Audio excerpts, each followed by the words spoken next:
All right. Yeah, today we're going to be going ahead and continuing our hard mode series.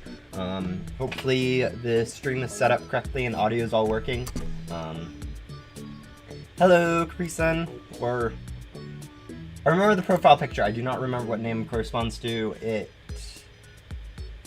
Yeah. Anyways. Before we get started into it, I do need to make one change. I need to add another rule to our rules document, so let me go ahead and get that opened. All right.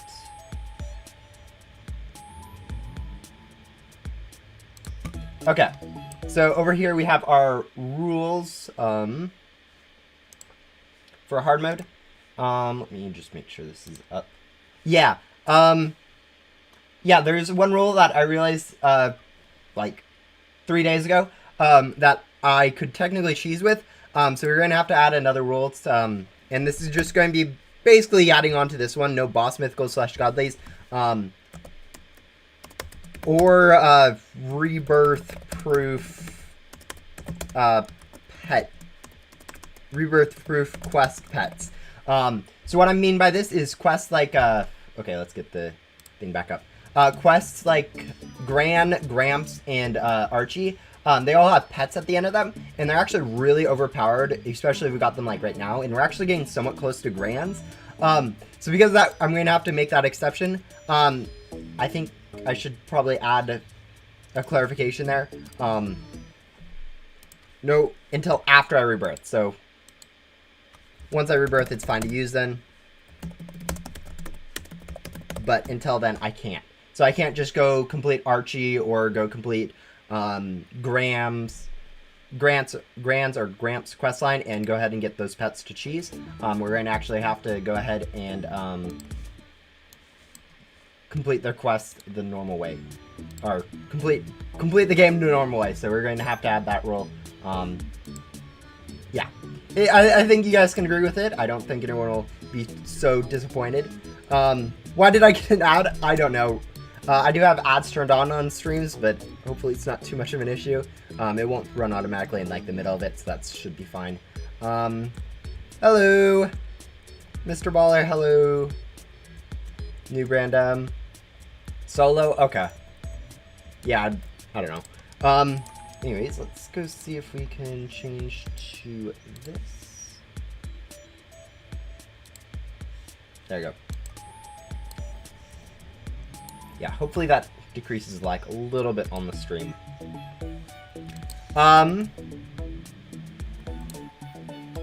Alright, so yeah, today we're going to go ahead and continue with Ghost Hunter Shelly. As you can see, we're on quest 26 out of 33. Hopefully we can get through all the quests today, but I was noticing last time I was looking at it that we are going to need to grind quite a bit of souls for the packs and Vax in Ghost World. And last time I had to grind for those, it took way long, a really long time. So hopefully this time I've prepared a little bit of XGum, that the XGum can go ahead and carry us through that. If not, it will be just a long grind. I don't know, maybe we'll figure out something else that we can do. But yeah, for the time being, we should just be able to go ahead and grind. We probably should be using, no, we'll go ahead and use vacuum gum. But yeah,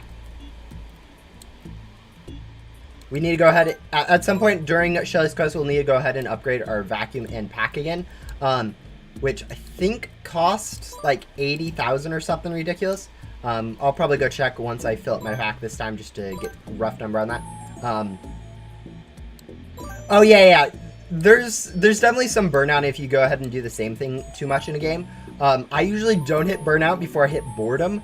Like, I will usually not play enough to burn myself out. Very rarely will I do that. It's usually I just grow bored and stop playing as much. But yeah, it's definitely helpful to do a few different things in a game to avoid boredom or just take bigger breaks or whatever.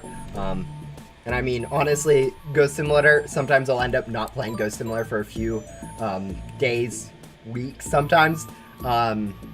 I think during like 2021, I had a huge break, or 2020. One of those 2 years, I pretty much didn't play like the entire year, other than like every once in a while to drop in. Some of it was like they didn't have like updates, but most of it was I just didn't feel like playing or whatnot.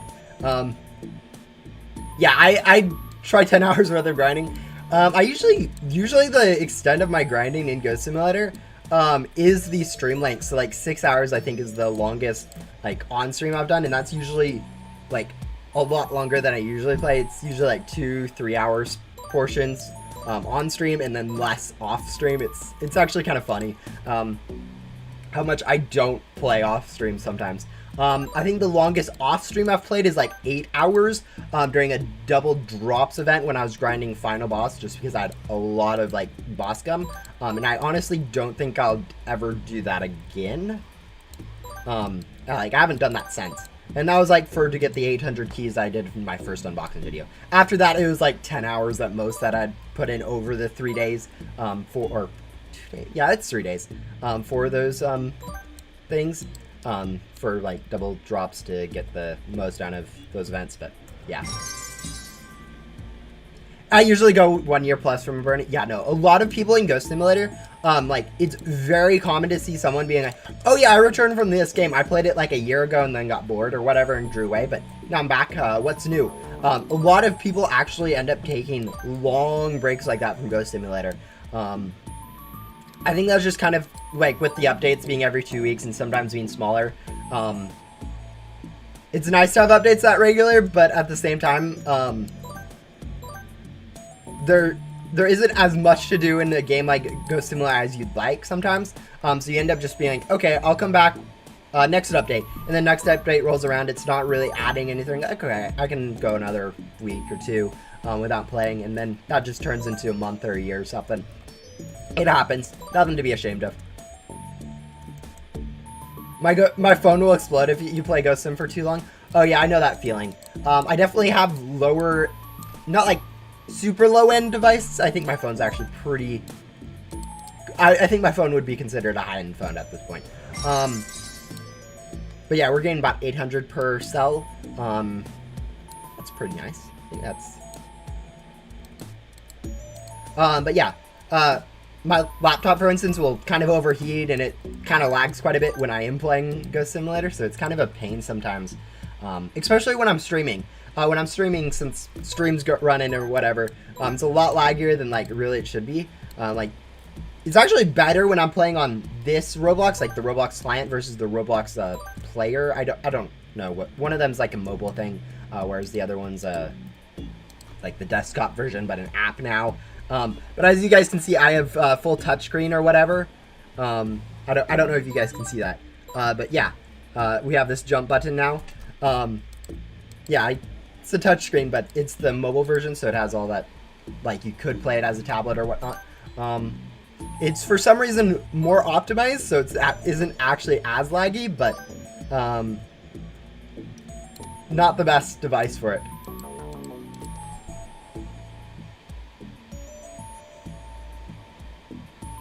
Also, the devs added Ghost World Hover Shop. Yes, they finally added a Ghost World hoverboard shop, which I think everyone. I don't think I've heard any complaints about it recently, or ever. Oh yeah, I was going to go check. What's our shop looking like for our next vacuum? Yeah, 55,000 and 50,000, I think. So we need to get 100,000 for this. So basically 8 times what we have. And it's going to be like our next quest. Like, once we get to our next quest, it's going to be all just trying to burn as much XCOM as possible to get up there. Hello, Blake.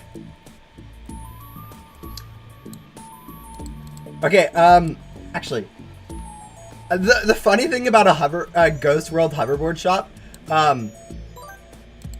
I remember saying, like, a long time ago, this is like 2020 or 2019, something ridiculous back there when they only had the first 3 hoverboard crates. Something like, oh, you know what? It would be nice if they added a hoverboard cost for like 50,000 or something in Ghost World. This was before they added one in Backdoor. And people were like, yeah, but that's a kind of a jump in price. And yeah, I mean, it was a jump in price. The most expensive back when it was only the first 3 crates was 1,500. So going from 1,500 to 50,000 was a huge jump in prices. But then like that ended up actually happening. It was kind of funny looking back at it. It's like, yeah, I mean, it would be weird if they did a giant price drop like that, but they ended up doing it anyways. But yeah, adding hoverboard crates, I think in Ghost World's kind of just to plan it out for Remnant World, because they wanted to add it in Remnant World, but they realized it didn't make sense to have it in Remnant World if it wasn't already in Ghost World, since like Remnant World's kind of a part of or old Ghost World or whatever. Anyways, that's what I'm talking about lag. Like sometimes I just lose all my frames and now I can't jump or whatever or do anything. Kind of a pain. Like usually you're able to gain height pretty easily in Ghost World with jumping, but if you're lagging or whatnot, you'll go down faster than you can actually jump.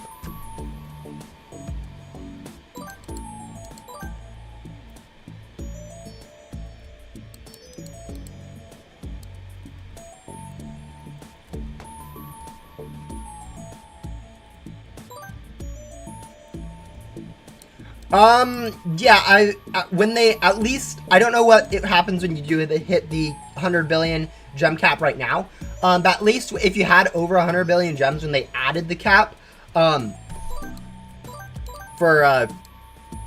you were able to go ahead and get some nice prizes for hitting some milestones, I think.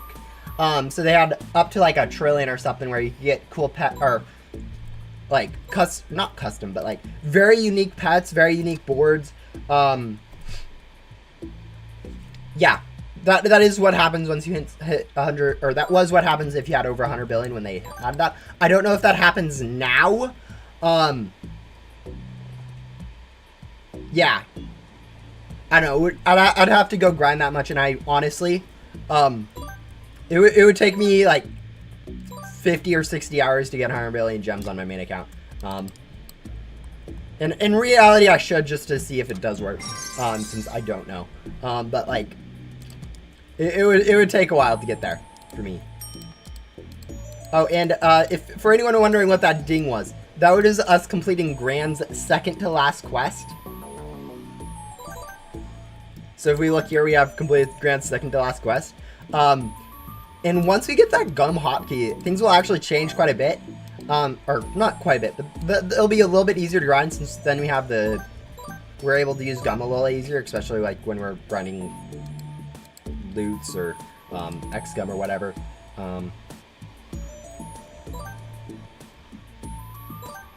If the trillion pet is not classified, then it's not worth. You say that people have like 10 trillion gems when they drop that thing. It's more of the uniqueness of those pets.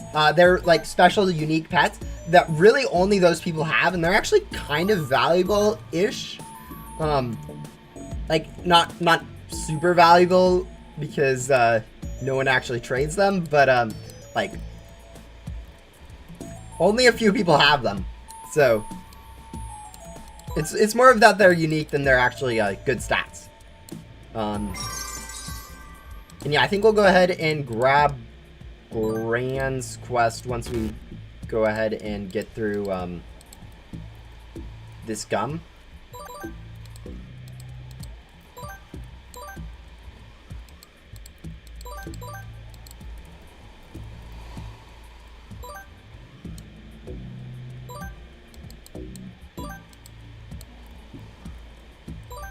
The Soul Tycoon value just died because of the nerf, right? Yeah. Soul Tycoon is now the worst Tycoon. The best Tycoon is actually Ectobit by far. And because of how close Ectobit and Remnant are actually for grinding, it is reasonable just to go straight into Ectobit Tycoon and not worry about Remnant Zone if it does come out. Whoa! I don't know what currency that is, but thank you, Noob Random.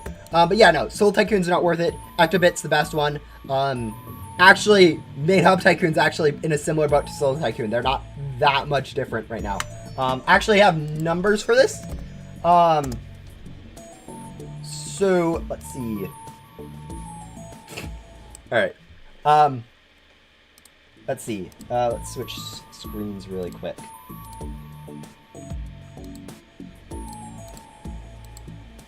Close that.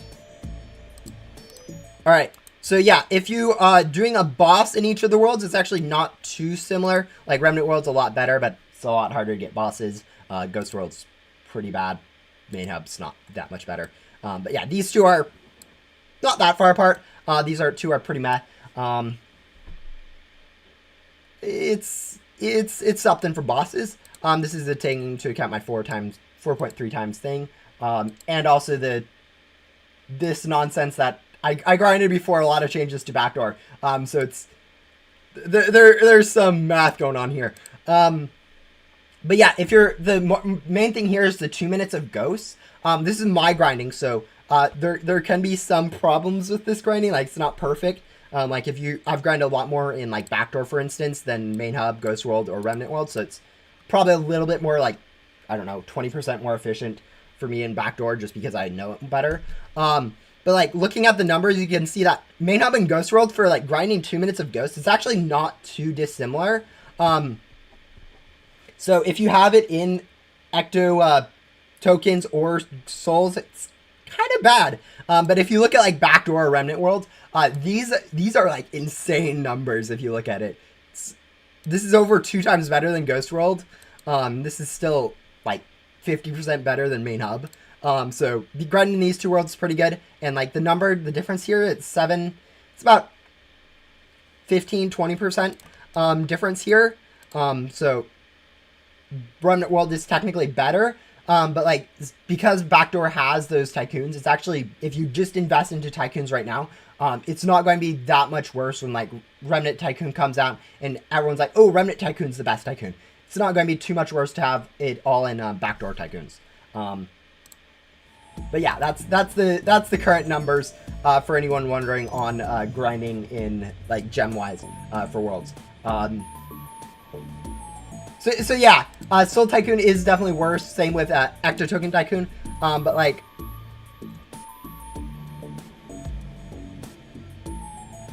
once Remnant World came out, it was kind of a guarantee that at some point things would go bad. The funny thing is, like, Ecto Token or Ectobit, which used to be like useless, is now actually the best one. So pretty much no one has any of those rebirth perks. So everyone is either transitioning from Ecto Token or Soul Tycoon into the Ectobit.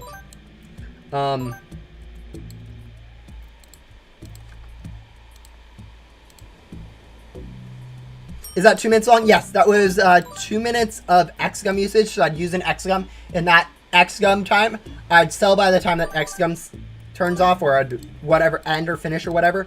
So that it's literally a consistent 2 minutes for everyone. 2 minutes or less, just based on the X-Gum time. Those numbers are somewhat optimized. Like I did a few runs for like Ghost World and Remnant World and whatnot, and took the best one. But as I said, I'm a lot more used to backdoor grinding than anything else, so there might be a little bit of inconsistency there. But at the same time, backdoor is actually a pretty good area to grind just because of how the cycle works out. It's a perfect, like, and I mean perfect, 2 minutes for one cell for a gum for 2 times through. It's really nice and clean how the time works out. You're just able to get like the perfect amount of ghosts. I don't know. It's pretty good. I mean, at the same time, like Ghost World and backdoor, or main hub and backdoor, no, main hub and Ghost World, you do have that huge pack size increase, so you're able to like never have to worry about actually like selling or whatnot, which is kind of helpful. I know I've grinded a bit in main hub for gems, just because that's where all my tycoons are. And it's really nice just to be able to grab ghosts, not have to worry about anything, and then like hour, 2 hours, 3 hours in, just go ahead and sell with an X-Gum, like a single X-Gum for all that time, not having to worry about like constantly reusing, optimizing gum usage, all that fun stuff. You can just collect. Once your bag is full, or like hour in, bag's not even halfway, not even like 1/100th of the way full for main hub. For Ghost World's a little bit different, but Yeah. Is Shelly's reward permanent? Yeah, yes, it is permanent. So you never have to do Shelly again once you complete it for the first time. It's kind of a, I don't know. It's a popular demand thing where like a lot of people really wanted it. I personally don't think it's a good thing. I don't know. I personally wasn't a fan of that idea, but it is what happened anyways. But yeah.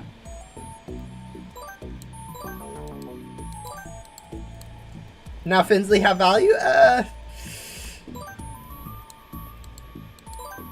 Yeah. Yeah.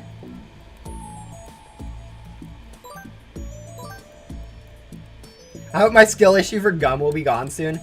Yeah. Grinding can sometimes feel like that. I know...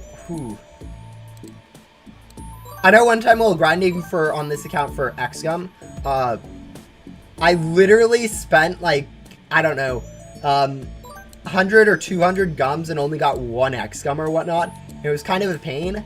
Like I was getting enough like return on loot gum, so it's actually fine. But yeah.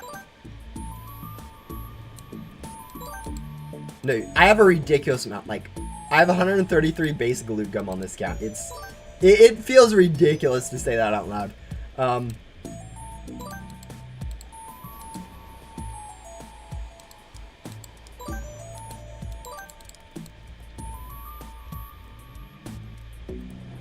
The problem here is that Ghost World is actually like the hardest world to actually grind gum in.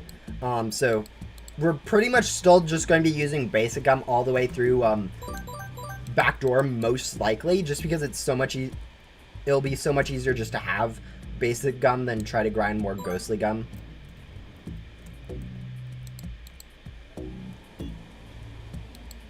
Nah, but what does ghost gum get a little boring after the second rebirth? It's because like, I don't know. There's some things in Ghost Simulator which are actually fun to do, and then there's a lot of things that are just not. And really it's finding what you prefer. Like grinding classifieds, for instance, is one of the things that I really enjoyed for the last little bit on Ghost Simulator, but I haven't been able, or I haven't really grinded for a classified in like, I don't know, really long time. I technically do need to unbox 2 Cosmic Rings since I promised someone 2 Cosmic Rings for 2 enchanted Rift Gums. But you know,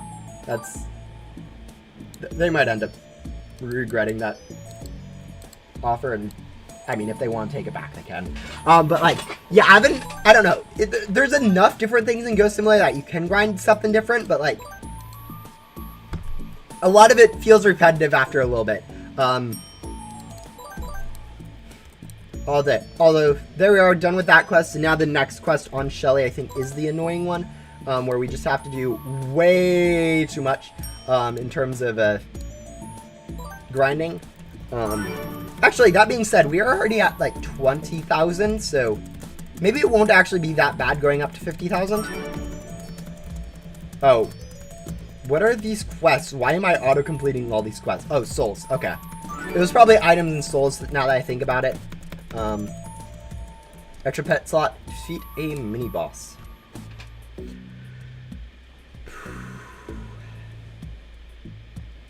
Alright. I guess while that's waiting, we'll go ahead and grind, since we'll have to grind later anyway, so it's not that big of a deal.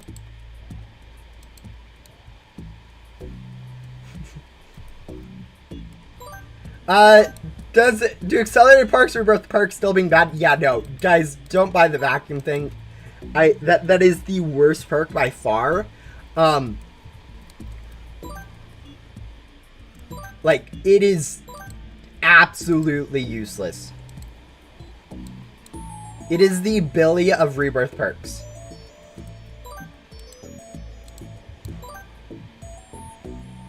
Imagine if they add a crafting recipe with all the classifieds.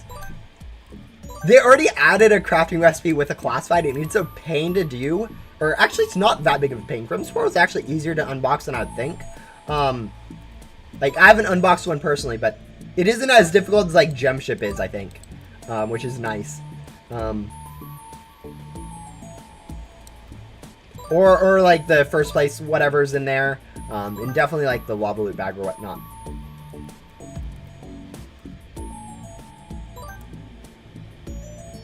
Yeah, accelerated parts is definitely the worst rebirth part.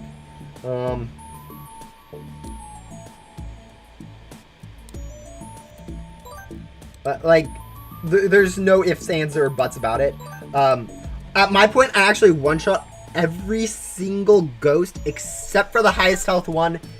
I think, except for the highest health one, in the Agent's HQ. With just my pet stats alone, without any pet evos, without any accelerated parts, like, you don't need additional vacuum stats at all.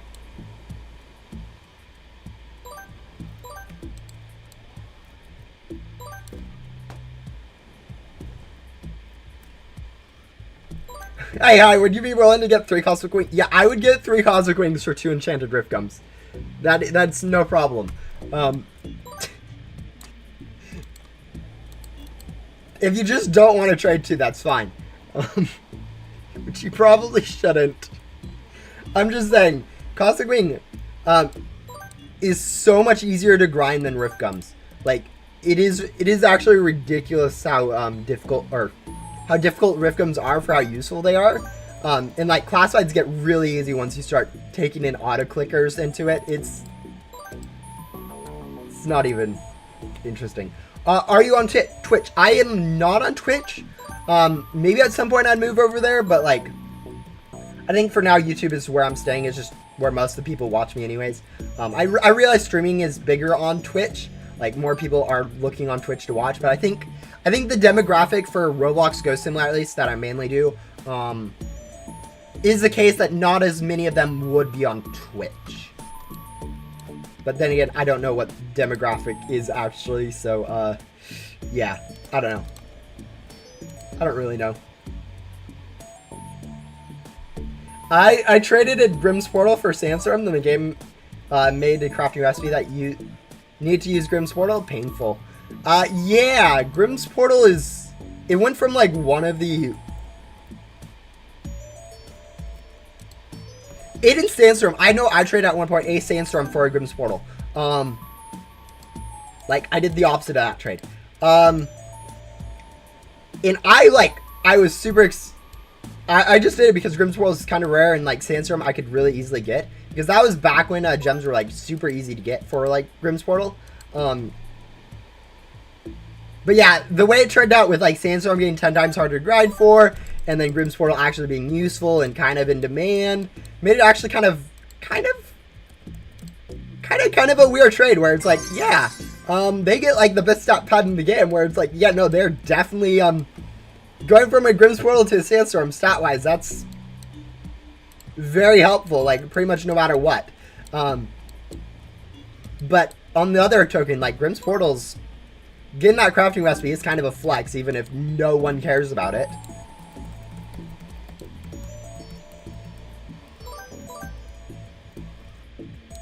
Oh yeah, school's starting tomorrow? Yeah, today's a day off for everyone, and then tomorrow everyone starts school back up. It's going to be interesting. Grimm's Portal still being ugly. Yeah, no, I definitely agree. Grimm's Portal's a little bit small, I think, for a classified. I think if they made, like, it, like, I don't know, 1.5, 1.7 times bigger or something, and make it look quite a bit better. I think just as it is with how small it is, it just kind of looks underwhelming when you see it in game. It is definitely better than something like Jet Glow, or Glow Jet. And, Varus isn't that bad, but, like, Oblivion, Glowjet, Sky Server, all of those, like, or Glowjet especially is a really bad looking classified. Both, like, in its picture and in-game, it's kind of a meh classified. I think definitely Space Shuttle takes the best looking classified board by a long shot.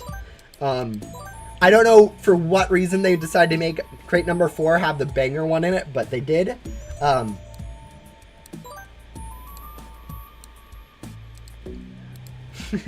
Wait a minute, let me see how far I can push you. Can I get 1 Sandstorm and 3 Cosmic Wings for 3 Enchanted Rifts? Yes! Of course you can!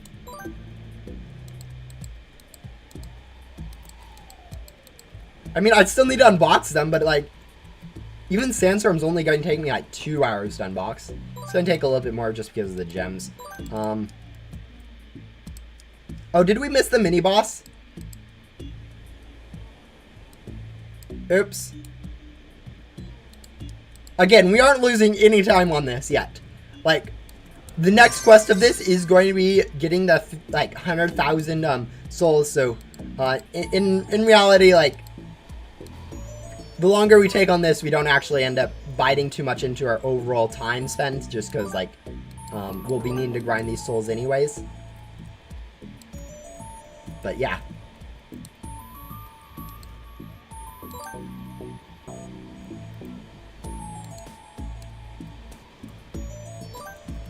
I like how we're both trading stuff we don't even have at the moment. Ooh, 3 Cosmic Wings and a Sandstorm? Yes, yes, yes, thanks. I'll work overtimes. Yeah, no, that would work too. I like how it went from like 1 Cosmic Wing for 2 of them up to this, and it's still technically, I would consider it a win for me. I think at this point it's starting to get a little bit iffy just because like you can't use Enchanted Rift Gums. But I think still as a flex it'd be worth it for me. So can you donate $17 so I can... I don't actually, yeah, I don't know. I'd have to see about... Yeah, that would not be interesting. I don't know. A lot of people, when they see the merch stuff, they're like, ooh, merch giveaway or whatnot. Unfortunately, I don't think anyone except for maybe Bloxbite could do a merch giveaway just because of, like, how it works out payment-wise and all that. It's not easy to do that. No, I wouldn't... I don't know. I don't like to spend money on games. Like, most of the stuff on, like, Roblox that I spend, actually, I'm not going to say that. But, like, it's already Robux I had, so I'm not really spending extra money on it. I'm more just, like... Okay, there's a Grim. We need to go get that Grim.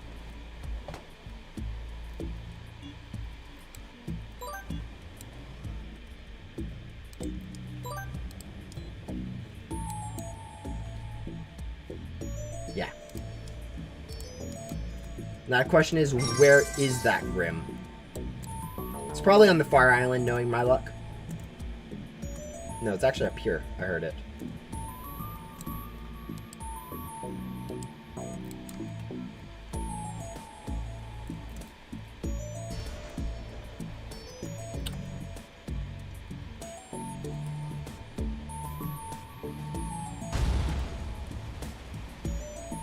I like it when the classified is weather themed. The backdoor classified is a volcano and a star with wings.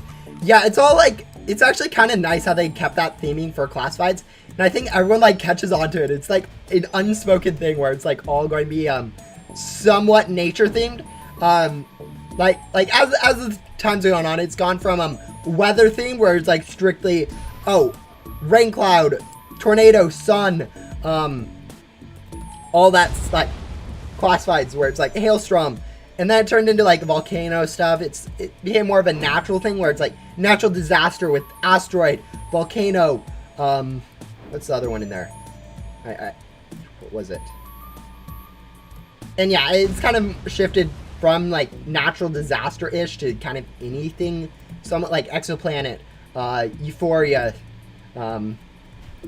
tree and butterflies and whatnot. But it is a cool theme that they've kept to with the classifieds. It's always interesting to see see if the new one will continue the trend or not. But yeah. Giving you 25% gem bonus.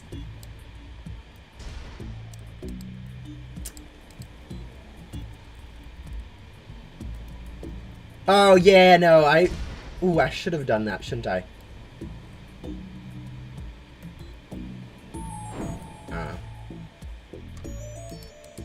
Yeah, the Game Pass sale, that was like the first time they've ever done a Game Pass sale, and I was really surprised that like it didn't generate more hype in a sense. I think it's just mainly everyone that has Robux and was willing to spend Robux already did it, and like 25% off isn't actually an insane amount. I think if they did like 50, I think they it'd be kind of cool if they did something different where they gave like some of the better game passes less discounts, but like some of the less good game passes they actually gave better discounts, just to like encourage people to get some of the worser ones or whatnot. I don't know. But like if they did like a 50% discount on double boss drops, I think a lot of people would buy that just because, ooh, that is going to be a nice deal. Whereas like 50% off of like something like souls or ecto tokens, no one actually cares about that anymore. Like it's kind of mad to be investing into either of those two anymore. And like Remnant Zone and Backdoor are actually already the cheapest ones for some reason. I don't know what it is, but like every successive currency is actually cheaper and cheaper, and it's like they become more and more worthless. So it's actually the cheapest one is the best one for some stupid reason. Your server full? Probably.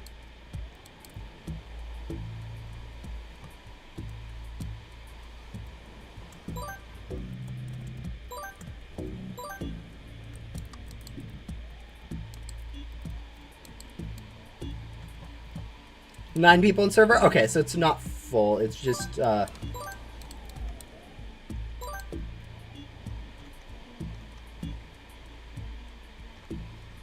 it has 10 people in it, so it's at the default capacity. Basically, there's a default capacity for Roblox servers, and if you're at that default capacity, you can't, like, really... It won't put new people in the server, but, like, there is additional slots if, like, a friend wants to join. It's a nice feature they add where it's, like, you can have a minimum where you're like, okay, yeah, let's try to get 10 people in for this game, but if you want to go up to, like, 15 or whatever, 12 for Ghost Simulator, but if you want to go up to 15, friends can go ahead and join. So there's always a little bit of room for friends, but like you're already filling up the server somewhat so that it is the game's like playable or whatnot. But yeah, here we are. We're on to this quest. Yeah, it's this one's going to be a interesting one. Oh yeah, I never did this for Old Grand. Let's go do that now.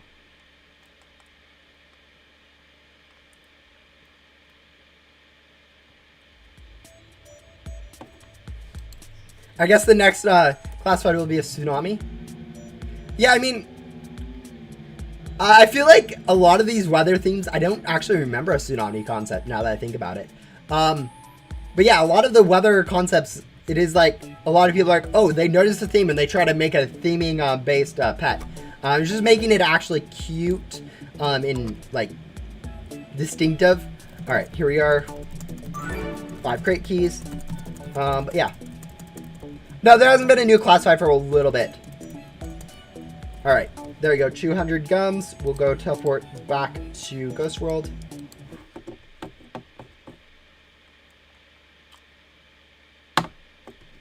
Should go on a rant about the weather names.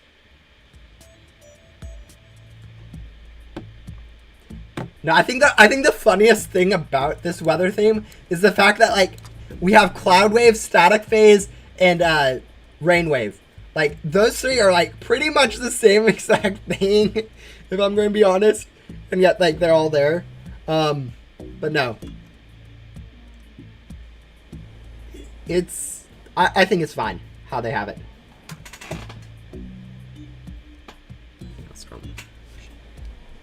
But, yeah.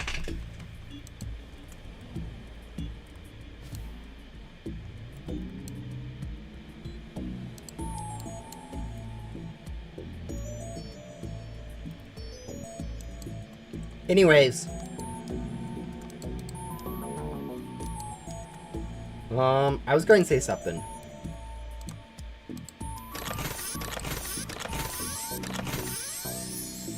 Oh yeah, let's go convert some items to gum. That wasn't what I was going to say, but I forgot what I was going to say. Do I still think Pyro is ugly? Yeah. No, it's... Pyro is by far the worst dev classified. I don't like it for some reason. Like, I understand it's similar to Wormhole. Alright, let's... I think we can spare that amount of spirit particles. Alright, 3 Ghostly X Gum, that's reasonable. No, and then Euphoria. The funny thing about Euphoria, like, it was my favorite, it was my favorite dev classified, like, when it first came out. just because I really liked how elegant it looked from its picture, where it's just like the green orbs on the stems or whatever. I really like that color scheme. Apparently, I learned like not too long ago, like 2 weeks ago or whatever, that it actually is a rainbow colored on those green little like the ends of the tree.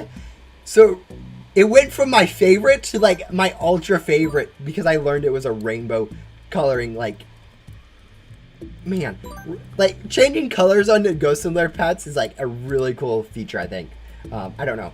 It's just really clean when something's rainbow. I think everyone agrees with that. Like, you look at some boards like 8-bit or whatnot where it has the color changing. It's like a really cool looking board.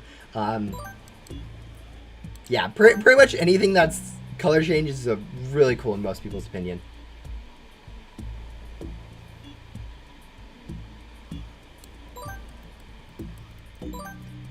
Euphoria is the best classified, not biased. This is my first and only dev classified.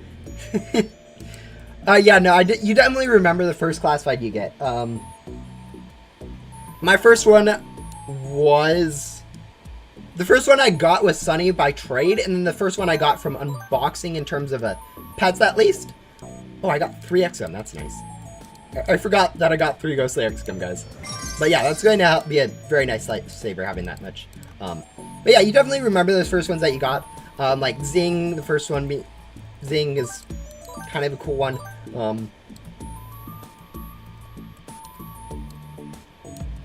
But yeah, then you have the ones that you just get for stats, like Sandstorm and Cosmic Wing, where it's like, oh yeah, it's good, but like you don't actually look at it for how good it looks. It's just kind of there stat wise. But yeah, Euphoria and Spirit Flight. Yeah, no, that's definitely my order. My order was I posted it before, but like Euphoria, Spirit Fly, Exoplanet, the one I forget, which is Static Phase. I kind of remember it now, but like I really. For a long time, I never remembered what its name was. And then, like, Pyro way down at the bottom. Or, is it actually called Pyro? It's not called. Is it? No.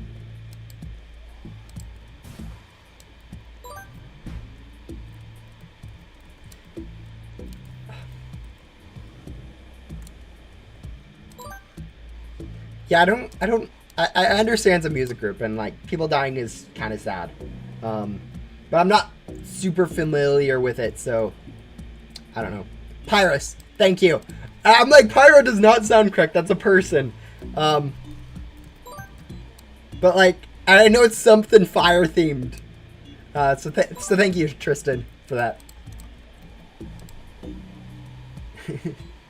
The purple one with the glad inside of it is the most forgettable dev classified. No, I definitely agree with that. It's the one I've forgotten the most. And I don't know, it's a cool looking one, and I think if I remembered what it was, I think it would go above Exoplanet usually. But like, I don't know, it just gets kind of lost in the footnotes or whatever. Maybe it's just because it's so similar to like Rainwave and Cloudwave and stuff like that in like both somewhat name, but just appearance and whatnot. But yeah, it just kind of goes, whoom. Yeah, no, it's actually the same model. It's kind of funny looking at like the Pyrus and Wormhole, and you're like, oh yeah, they're the same thing. I never liked Wormhole either. I don't know what it was, but like, it was a meh board to me. Actually, same with most of the Ghostly Vision classifieds. Like, Reflection was reasonable, I thought, but like the other two, I don't know. I didn't like Wings of Duality. I don't like Wormhole. Maybe it was just because when it first came out, it was like a super common classified for some stupid reason. Someone got like 7 of them back to back. But yeah.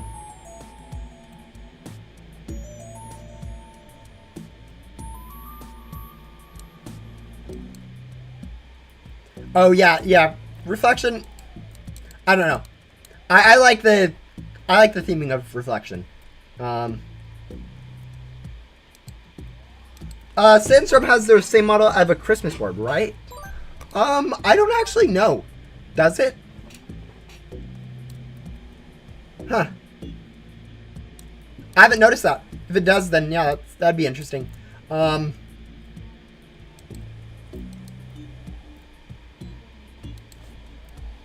You're here. I'll just send everyone a friend request.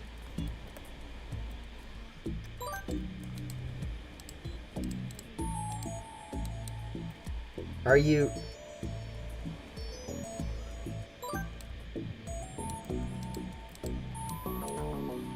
No, I don't add people on my main account on from streams and stuff. The thing is, if I only have 200 friend slots and only like 20 or 30 open or whatever. If I start adding people from like streams, it turns into a problem where like, oh look, that's a Preston dude.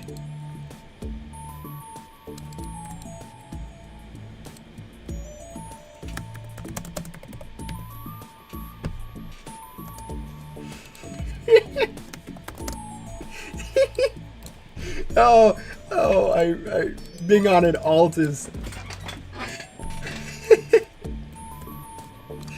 so many people in this server are gonna miss this joke. Oh, it's great. Anyways, so in your opinion, do you think right now if I'm maxed out rebirth, on my main account, I'm not rebirthing, I'm kind of waiting, but yeah, you're going to have at least, no, I guess it's going to be, you're going to have at least 5 days to go ahead and get back maxed out. I don't know what they're adding next, but I imagine,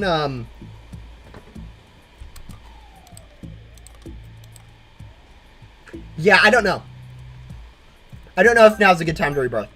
I guess it's unlikely that anything they add in like Remnant Zone, there probably will be an extension to Remnant Zone in the next update.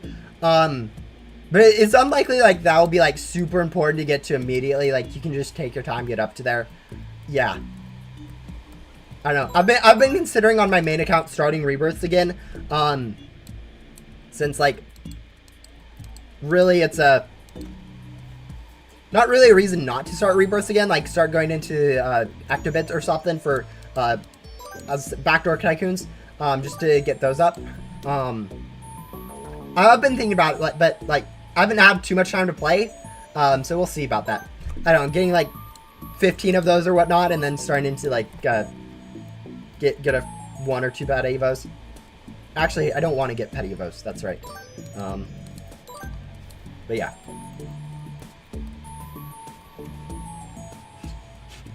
I don't know what people's obsession with screenies are, like screenshots. Like,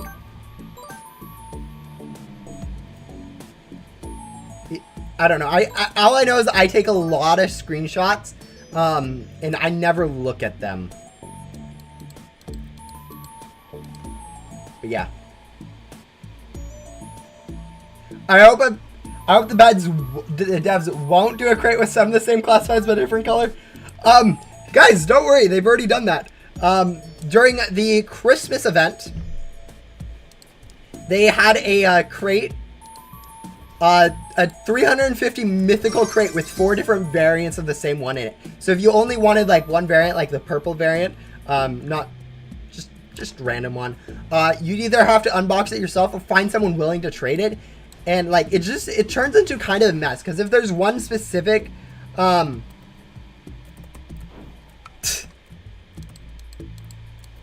if there's one specific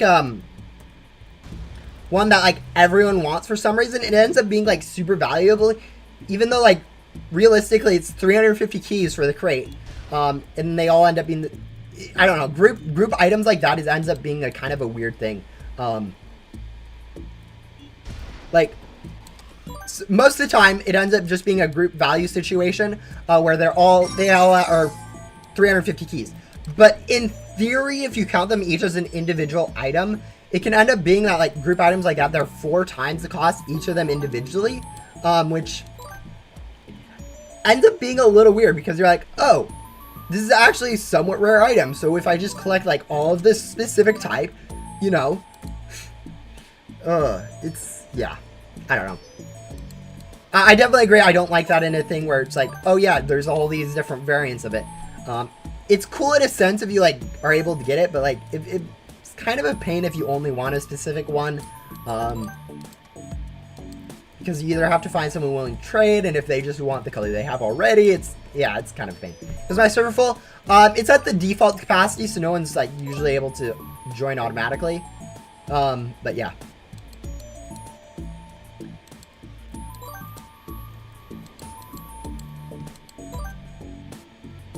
What am I doing using 100 gums? I'm having that quest up because I finished hers latest, but, yeah, I'm technically working on this one for Shelly, which, I'm going to be honest, going by pretty quickly. We're already almost up to the pack. Are we buying the vacuum or the pack first?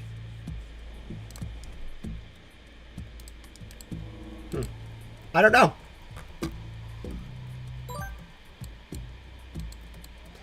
If we buy, like, with the things with this, like, if we buy the pack first, we can get bosses.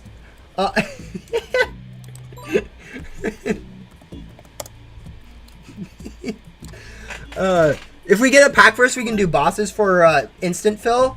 But if we go for like the vacuum first, we can go ahead and get faster ghosts, which probably is actually more helpful. It is a little bit more expensive, but it's probably actually the more helpful one.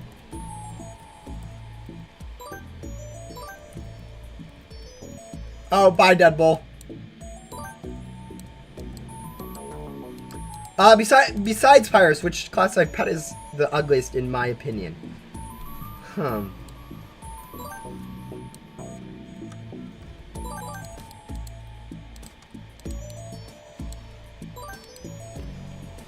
That's actually an interesting question. Like, they are all really good designed. Like, part of me is going to say Rainwave just because it's, like, the most common classified, and so it's just the one I'm most used to and therefore ugliest. Like, there's a little bit of rarity that goes into how good or bad looking something is. Like, if you look at, like, commons in a game, even if they're, like, a really cool looking common, just because everyone has it, you're kind of just mad with it.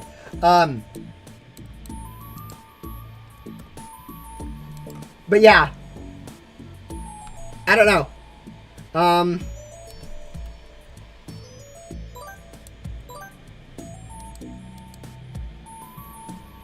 The other one I'm tempted to say is Hailstorm, but I don't think that one's my least favorite, like, either.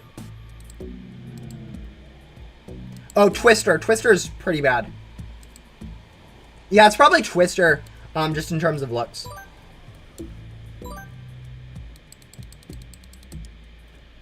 Yeah, probably Twister.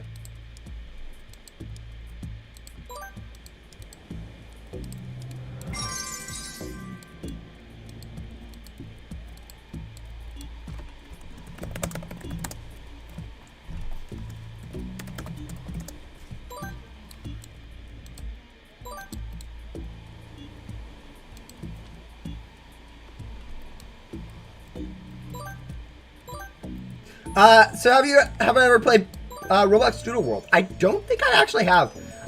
Honestly, a lot of new Roblox games I just haven't played just because, like, I don't explore random Roblox games at the moment. I already have a long list of games I actually play regularly. On my phone, I'm playing, like, Brawl Stars, Defenders of Texel. Like, I've talked about this before. Like, usually I have a select games, and I kind of only play those, and I don't, like, try to expand, or when I do expand, I play that game, like, quite a lot. I don't play games, like, casually very much, which is, I don't know. If I'm going to play a game, I'm going to play it for, like, more than, like, 10 to 15 minutes, which, in some cases, that does kind of ruin it, but that's, like, how I like to play games. Oh, are you the only person that thought Mr. Toasty was a toaster, not a volcano? Yeah, with, like, we have a theme where there's toasters. Are they called toasties? But anyways, we have a toaster theme going on in Ghost Simulator. So yeah, it's definitely, and they're either called toasties or toasters. And it's kind of a similar name thing where you can actually get kind of confused between those two. I definitely understand that confusion.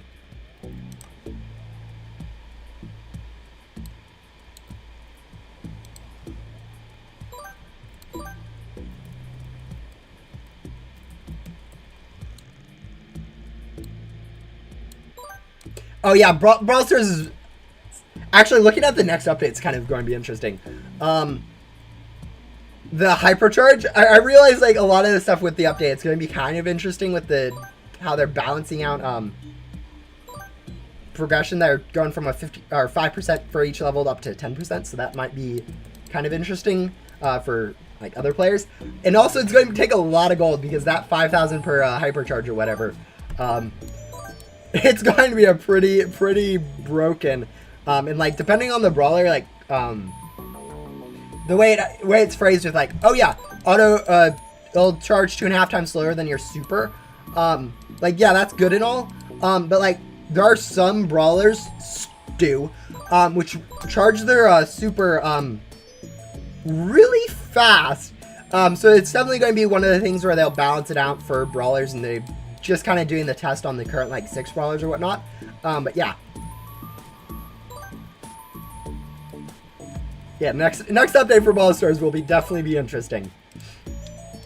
And again, I'm pretty much pay to win on Brawl Stars, as in I buy every Brawl Pass, which means like every 4 months or whatever I have to spend like $20 or whatnot to keep gems afloat for that, which, you know, isn't too big of a deal, but yeah, it does mean I'm kind of a bit ahead. I have like 20,000 or 200,000 gems or something ridiculous, which, you know.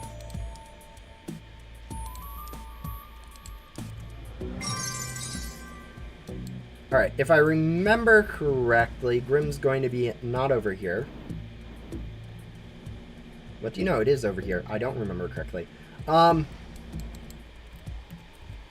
the other mobile game that I play a lot is actually a really small game, so it literally, no one's heard of it.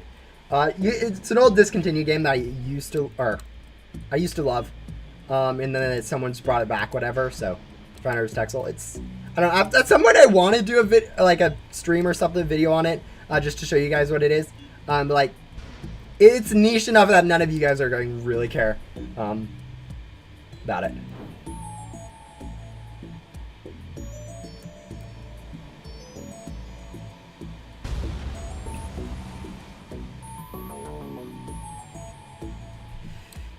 Yeah, no.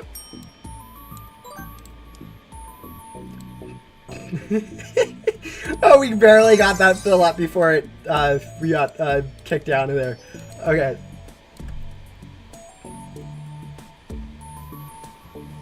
Yeah, I mean, before I do that, I'd have to get all the boards from a board shop in main hub.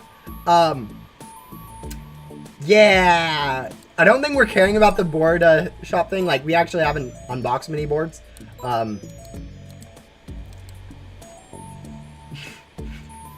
I mean, if you guys want to do that rule, that is probably something I'm going to try to do, but like, there's not really a reason for me to actually care about board things.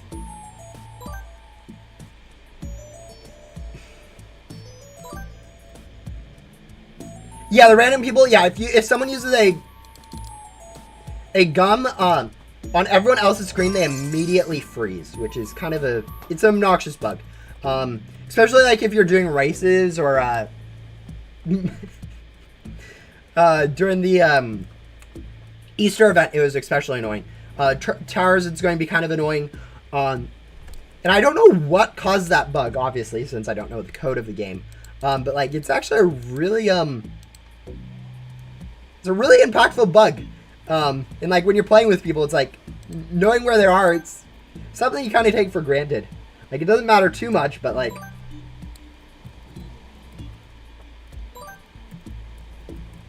it is definitely something.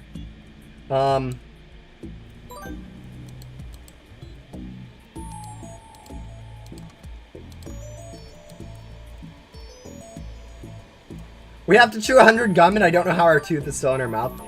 Yeah, there's definitely a lot of logic things that don't really translate well to the game thing. Like, we're pretty much just chewing, we shove antenna parts or whatever into a gum machine, and somehow a gum machine turns all those antenna parts, those metal chunks, this gold, into gum. I'm imagining that the taste of those gum is going to be a little bit crunchy, a little bit metallic, probably not the best for your health. Oh, that's probably why they changed what the remnant gum effect is. I just had the realization that They probably changed the remnant gum. The remnant gum used to make your screen I guess it used to just tint your screen, didn't it? Now it actually does the weird effect or whatnot. What does it do again? I guess it is 2 minutes of gum. I don't want to waste 2 minutes of gum. Not when I'm this close to selling. I can't remember. What does it do now? But anyways, if it used to give the clouds on your screen, I realized that that could be suggestive of something other than a gum usage. Some other something like you eat, but yeah.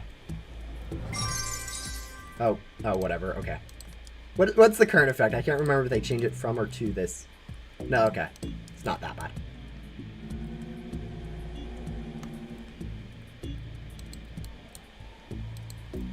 Makes it look like we're hallucinating.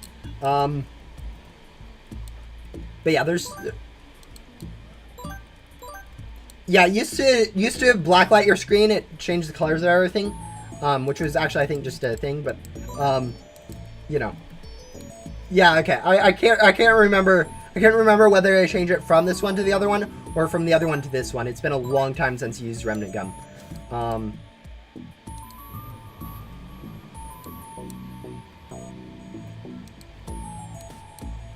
Yeah, blur and color counts. Yeah, not really even a blur.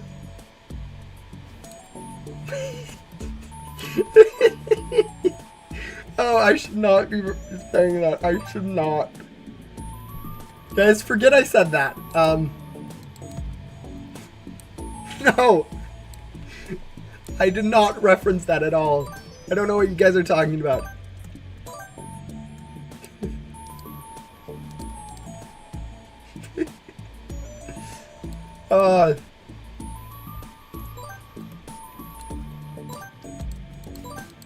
It's a kid's game, guys. It's completely PG.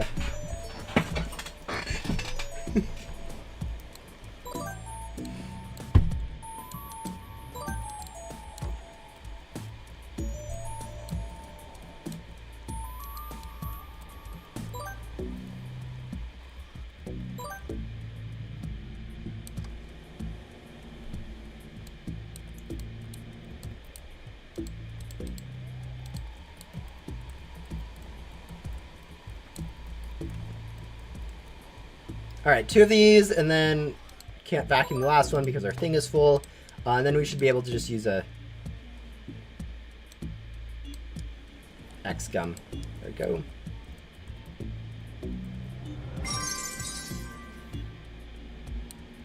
I was just trying to remember what the actual effect was, because I remember it gave an effect, I just couldn't remember whether it was the color changing one or the current one.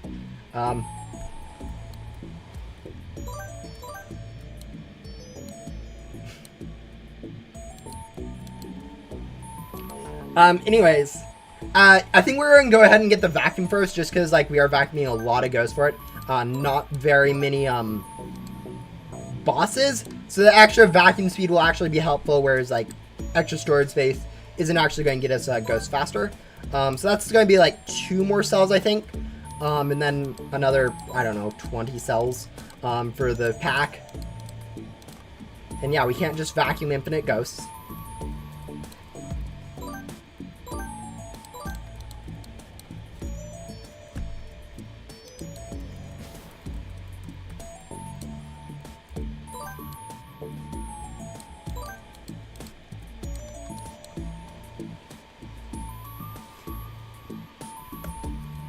Yeah, I'm gonna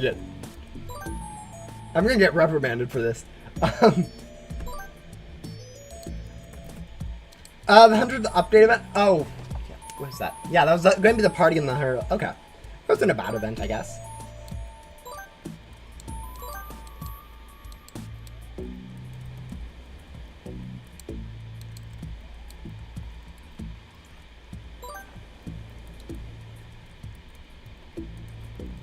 Wait, Ghost Sim Ghosts can possess things even though they aren't actual aliens? Yeah, I don't know the lore behind that. I'm not going to comment. So, how are we doing on items, spirit particles specifically? Alright, 427. I think the main thing is, actually, we should probably go be grabbing stopwatches for this, now that I think about it. Yeah, because for future quests, we're going to actually have to have the items, and then we're also going to need to unlock musical meadows at some point. Not like soon, but like, having the items now is going to be just as easy as grabbing them later, and we're going to need the things anyways.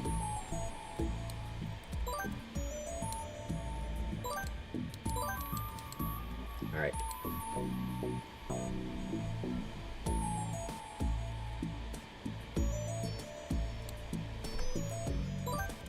But yeah, we're halfway there towards getting things. It's been about an hour, so hopefully by the end of the stream we are done with Shelly, and we've done a little bit of Leo and Yoko. I think actually comparatively Leo and Yoko are going to be pretty easy. I do know Leo does require us to get some more upgrades, but Yoko for one shouldn't be too difficult for us to just go ahead and do, I imagine.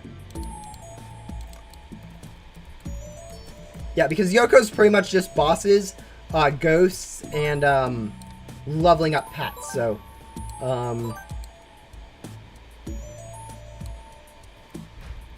if I remember correctly, it's only 2 that we have to level up most of the time, so yeah, and with the extra pet slot we get from Shelly, we should be able to have 2 normal pets equipped, so it shouldn't be too slow for leveling up. I just know that sometimes if you equip like all the wrong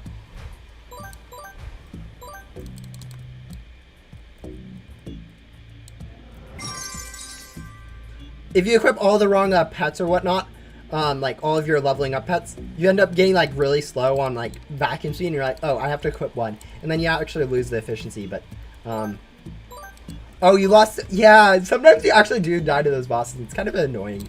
Like, they aren't hard, but like they aren't easy either. Like, even if you've played them a million times, you still get hit by some attacks, and if you aren't paying enough attention, sometimes they hit you with enough attacks to actually accidentally kill you. Like,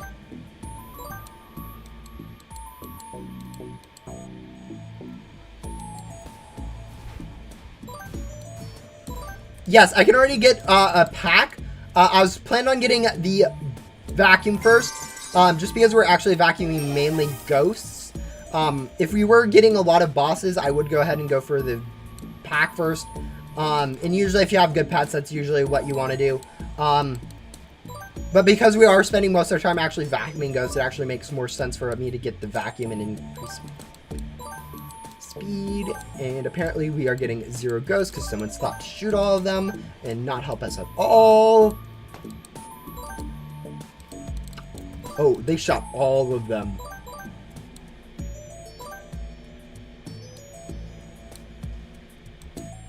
Oh, there we go.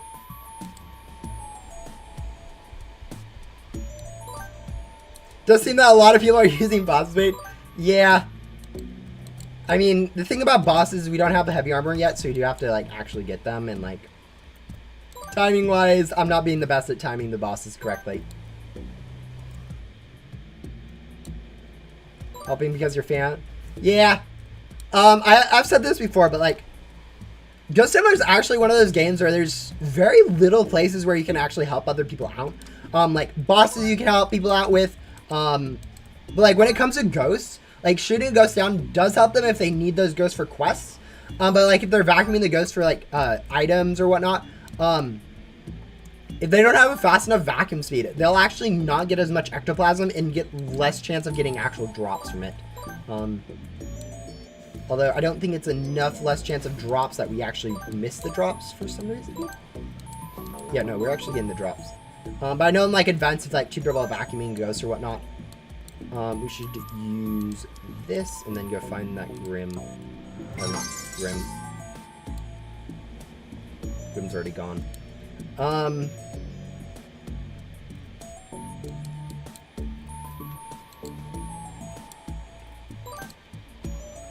I hope this Halloween event they have something different.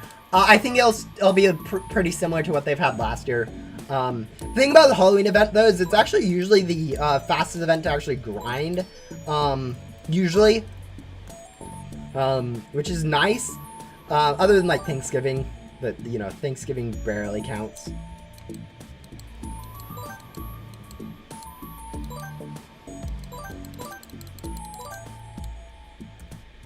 But yeah, I usually prefer Halloween event over like Christmas event just because it's usually a lot of bosses and faster grind and whatnot. But yeah. All right, bye. No, Remnant Drive from Riley is still useless.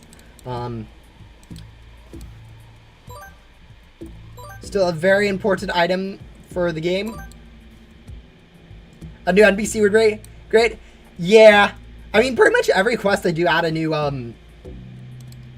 quest line, so they'll probably add a new quest line in the next update. I'm imagining, I think it's going to be a pretty big update, at least from what the schedule seems to be.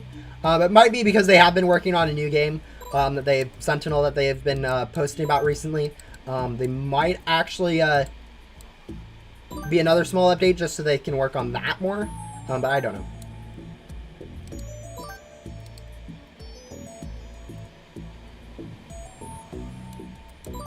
Oh yeah, no. If you barely missed like something that you're trying to get in an event, it's kind of sad. I know that during the first Halloween event, I had 150 keys I grinded, and I was pretty close to getting myself one of the mythicals from that event. It ended up being that I just didn't have enough time to do it, so I ended up having to spend on 25 keys and only got legendary pets, which was really sad because like I grinded a long time on that event. Yes, some quest lines are actually rebirth proof. It depends on the quest line. On the wiki, I don't know if it says, but general rule of thumb is later game quests, like non-progression quests, are going to be rebirth proof. Earlier quests are going to be not rebirth proof. But yeah, if you can ask about specific quests. But yeah, most quests, if you're middle of it, it will reset. If you're finished with it, it will reset. If you haven't started it yet, well, it will reset. But you know, since it's already not started at all, it's going to be the same spot. But yeah. Yeah, the stream's going to be a little bit laggy. I think it's mainly just going to be the stream, my side of it. Occasionally YouTube will have a little glitch in their system. But most of the time it's going to just be me dropping a few frames because my computer decided we can't handle this. We're overheating a little bit too much and kick on the use less things and my ping will like skyrocket or lag FPS will skyrocket or bottom out. I don't know. No, not that gum. No one likes that gum.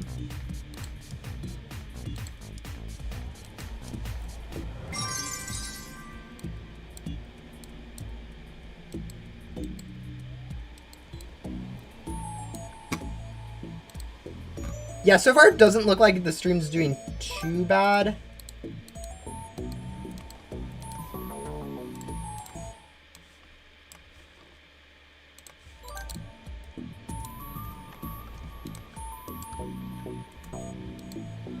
Is Papa Yaga still the person with the most rebirths? I don't actually know. I do know that the wiki is keeping track of that somewhere, if I remember correctly.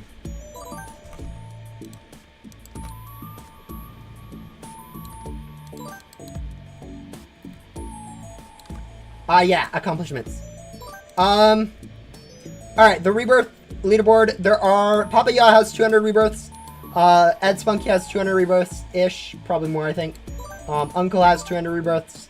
As of May of 2023, March of 2022, and February of 2022, 2023, respectively. But yeah, it's people are constantly rebirthing, so I don't know, actually no, so I don't think so anymore, but yeah, maybe. Next event is Halloween. Next event, Ghost Simulator, is going to be Thanksgiving, Halloween. Yeah, the next event in Ghost Simulator is going to be the Halloween event. But that's going to be October. So we're in September, October. So yeah, it's going to be next month, sometime later in the month probably, and then we're going to have Halloween or the Thanksgiving event somewhere in November.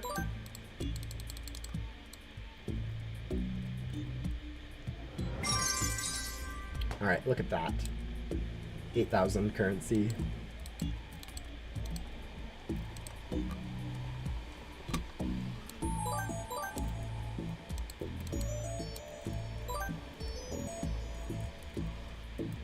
I mean, yeah, that's kind of the thing. They've put in the time. That's what you need for rebirths. Yeah.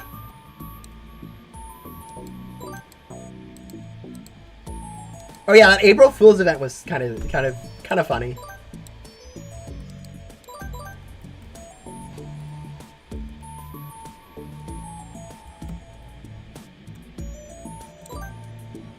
Yeah, there are a lot of gums that are unfortunately useless. Like, I don't think anyone ever uses gem gums, like, ever anymore.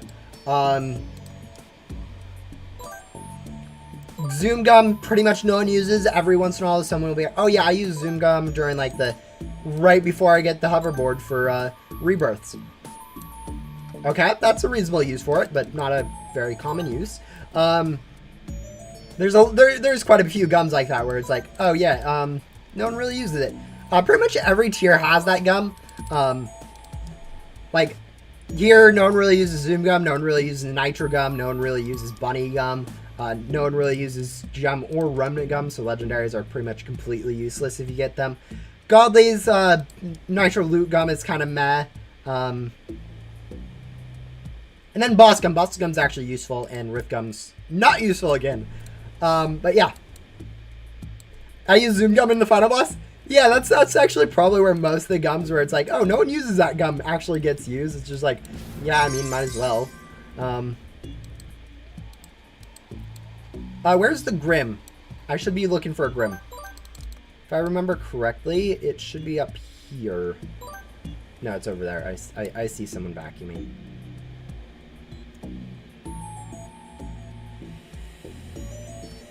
It's already at like 20% if I'm doing my math correctly.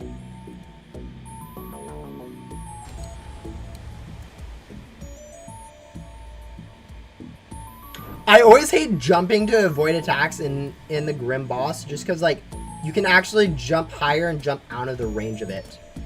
And I just kind of just got stuck in FPS and skill issued and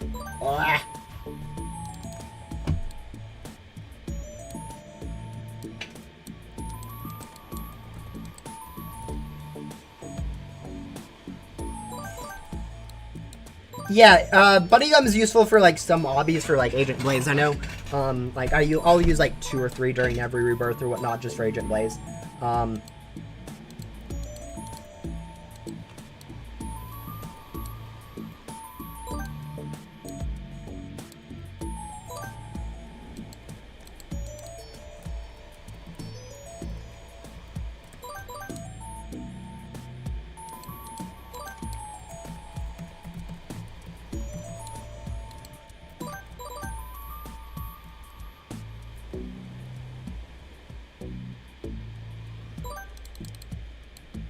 I once got stuck in the freeze mode in Final Boss. I think it was 6 now. Yeah, I know. That's an actual bug that's been going on for a long time. I think it still happens. Devs have been trying to patch that Final Boss for a long time, but I think the bugs still exist. I think the only bug they've actually patched on that one, like completely patched, is there used to be a collision thing inside the Final Boss where you could get flung outside the map. I think they finally got that fixed. But other than that, I think it's still just as buggy as it's been for a long time. Should you go now for Ectobit Tycoon or a Pet Evo? I'd go for Ectobit Tycoon. I just think there is no reason to go for Pet Evo until you get like 17 of a Tycoon. But yeah, Ectobit Tycoon is going to be your friend. It's going to be... You're going to be getting more stats if you just grind a quarter of every single Tycoon than if you just grind that many Pet Evos. It's going to be more useful if you want to go for Remnant Zone. You can just kind of wait till Remnant Tycoon comes out and then get it then. I don't know. I don't see really any point in going for Pet Evo until you do have that 17 of a Tycoon where it does become best to alternate. Yep. Yeah, you go for 17 ideally, and then like perfect perfect situation. You go for 17 of a tycoon, and then you alternate between that one tycoon and Petty Evo from then on out. So you do Petty Evo Tycoon, Petty Evo Tycoon, Petty Evo Tycoon. Thing is, it isn't a perfect world, so you can definitely do whatever you want to do. Like, it's just, that's the hypothetically most efficient way to get gems for stuff.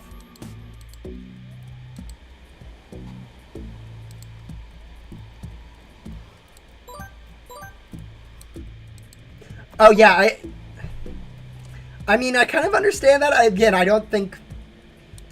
I think the thing about changing how stats work is pretty much every time you add, like, a additional, like, additive or multiplicative thing to a game, it's always the end game that really benefits from those changes. Like, it might be...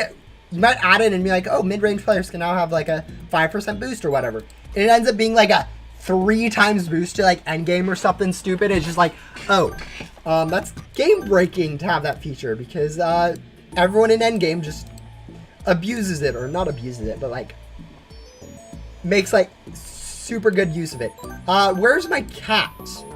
I think she's downstairs sleeping on the back of a couch right now. I think.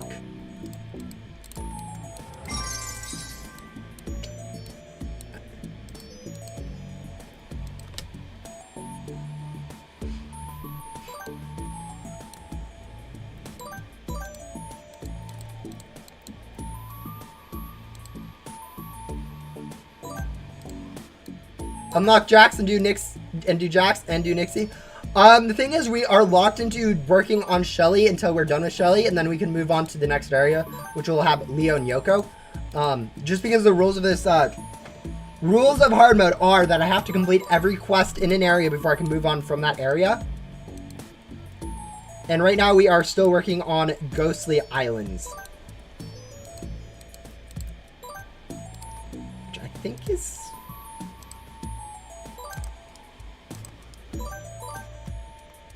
entirely one area. Yeah, see, we're working on Ghost World Islands, then we go to Castle Courtyard, then we go to Music and Meadows, and then finally we can go into Haunted Castle, which means that we can work on Nixie. Also, I think that's our active, I think that's our 8-bit getting up to like level 8 or 9. Nope, never mind. Nowhere even close. Thought I leveled up something. Did I not level up something there? Oh, whatever.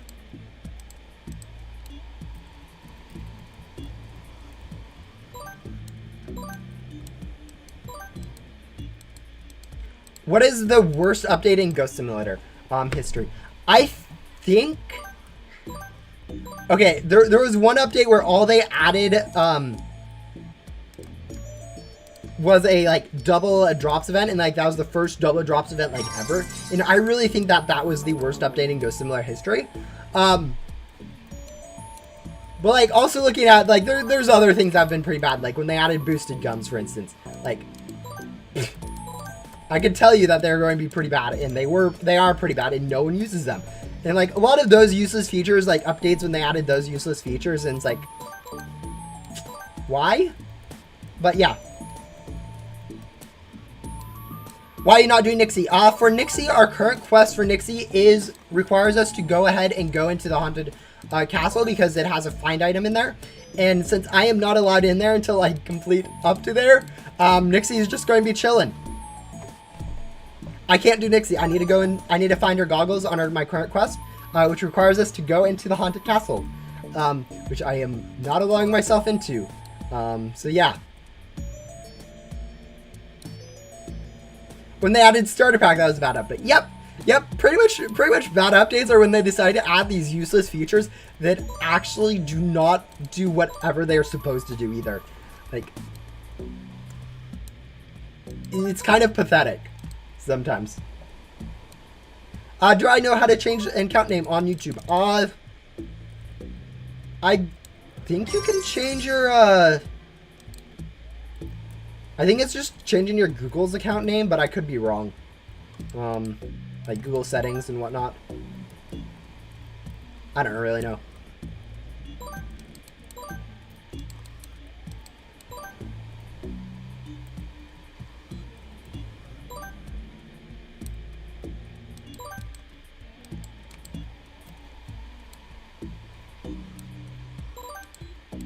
I mean, I know an update that I enjoyed, but like a lot of people could list as their worst one is when they did the gem changes where they made it a lot harder to grind gems from like Ghost World and Main Hub. I know a lot of people really did not like that update. Also, we're going to need to go grab Grim, I think. Or we should go grab Grim. It should be in that close area. Alright, let's try to get to that.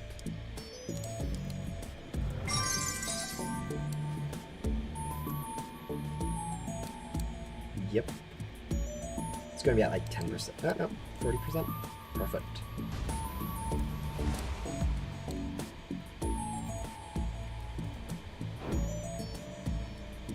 YouTube just copied Roblox's display name system. I mean, the thing about display names, people are used to how like names work in one system. So if every new one just wants to just reuse that system, it makes it a lot easier for people to use it. It's helpful because of how it just works out. People are able to change stuff. Yeah, it's pretty helpful.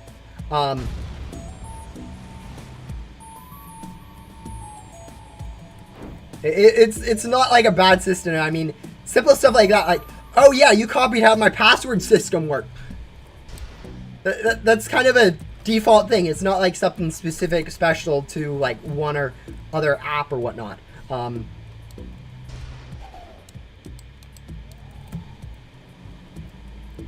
Like, it's just kind of to keep it similar so that users can have a good feeling of what it feels like to use the system and know how it works.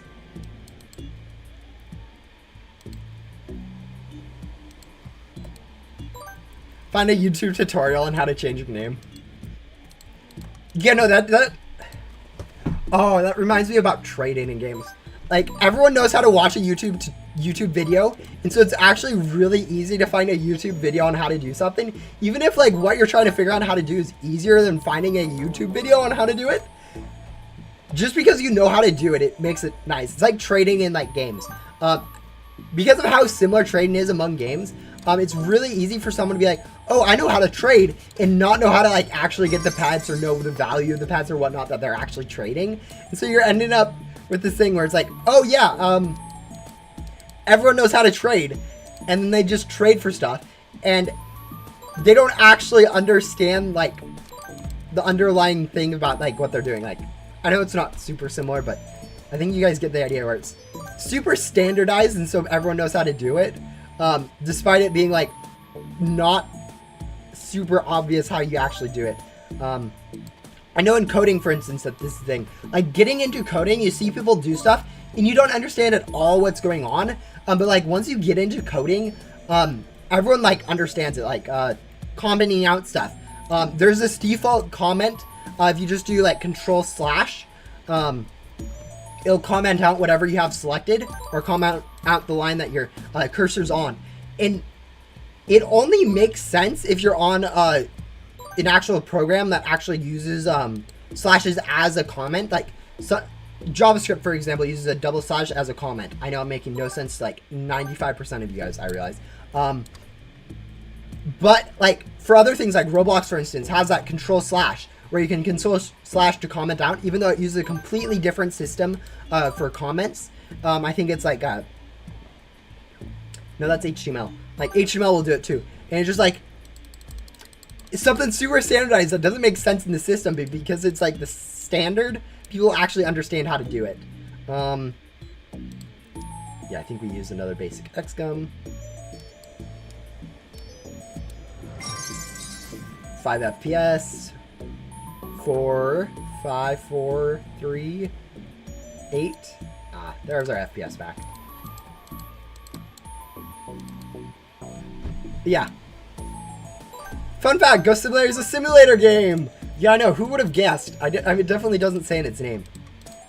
Oh, look at that. We have a level 6 and a level 10 Godly. Oh, didn't we have at one point a quest to go level up a legendary that I just ignored? No, we had to level up a rare pet.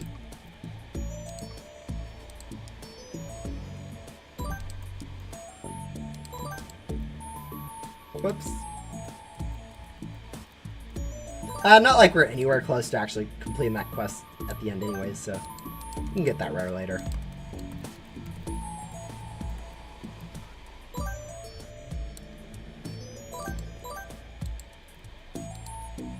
You know, apples are a pretty good fruit, aren't they? They aren't annoying to peel like oranges. They have a lot of sugar in them, which is really nice. Nice and crisp, at least if you get a good one. Yeah, I don't know. They're like the perfect fruit.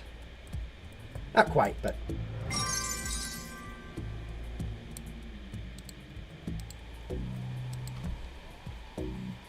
Apple classified. Oh. Funny thing, there's actually not that many. Okay.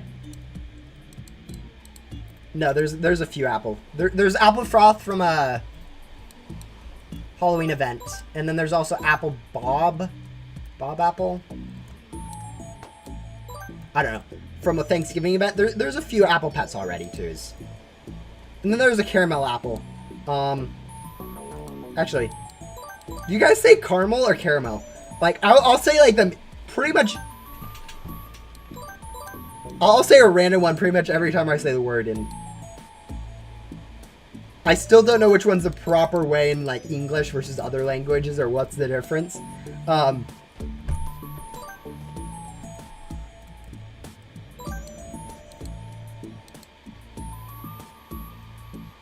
Caramel. Grimace high.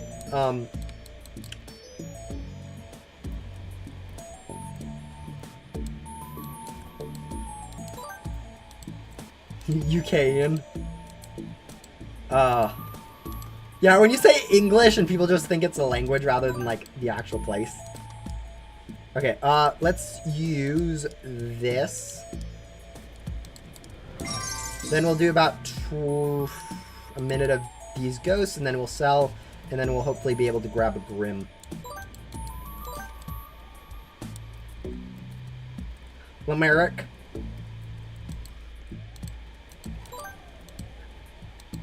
Wait, is caramel something different than caramel? No, they have to be this. I'm just trying to think, because I know like caramelizing like bread and stuff, where you like make it burns sugar or whatever. No, okay. Is that something different than caramel? Huh. I don't know.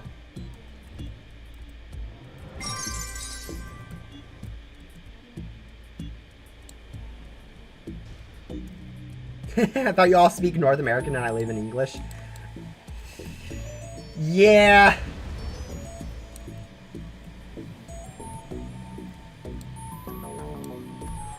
Ooh, that reminds me. Ooh. Nah, we're not going to get into that. Anyways, 20%. Alright, let's hopefully chill here, not disconnect.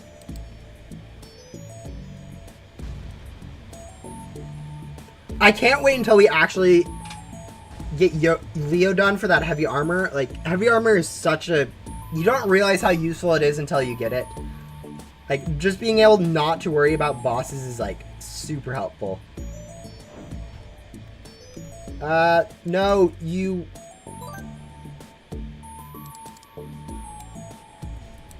Gotta be kidding me.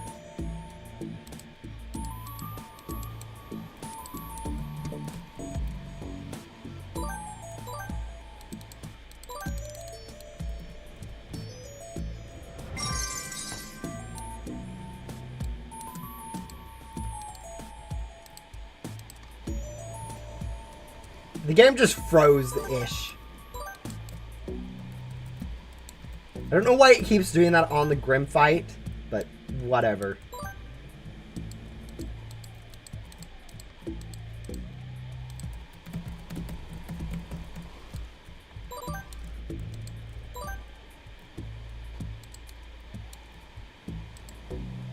Yeah, I'm sure doing an obby quest for Leo is pain. Definitely won't just take me using a single bunny gum or whatever. Imagine if you get a quest open, pet crates, and get a classified. It would be sick if I got a classified. And like, that's one of the high stat pets I could theoretically get that I would allow myself to actually use. Just because like, it's a standard game mechanic, so, you know. no reason to ban myself from actually being able to use it.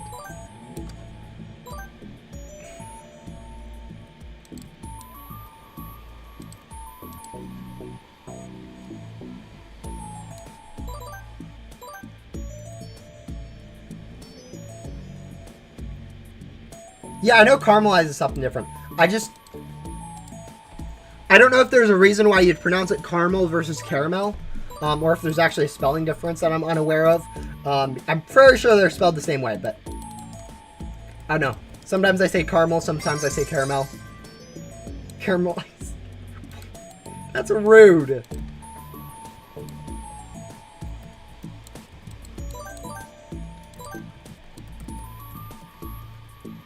Okay, if you have no gum and you're on Leo, I'm not saying you should have gum, but,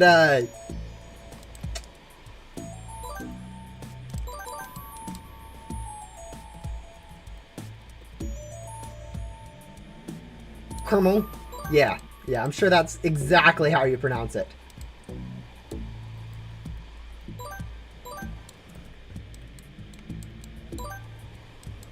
Yeah, honestly, some of those obbies are actually really difficult. I remember struggling when I first played the game, specifically on the first part of the Block City obby.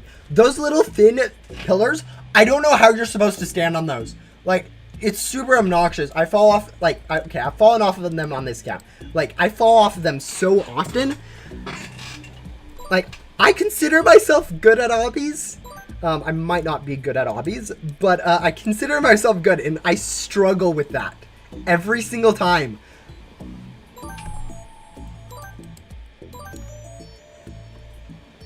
And then also the Wild West obby is so long. Like, I don't know. All the other obbies are pretty short, but then there's the Wild West obby, and it's just so long. Oh, so annoying. And then there's that one area on the Junkyard obby. It isn't all the way against the wall, so you can actually accidentally fall off if you walk like against the wall, which you don't usually notice, but you'll end up falling down there. I've fallen down there a few times where it's like, oh, I'm just going to walk against the wall or next to the wall and not worry about it or think about it too much. Then you just end up walking off the edge. But yeah, no, it's not as bad as the Block City obby and the Wild West obby, which I think are the two most annoying obbies. I really like the Mine obby. I think that one's a really nice obby. It's not super easy, but I like the layout of it being underground and all that.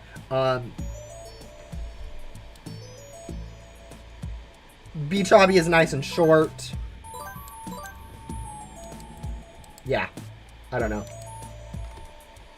Just use /fly. Yeah, that's definitely not how you get banned for hacking in Ghost Simulator.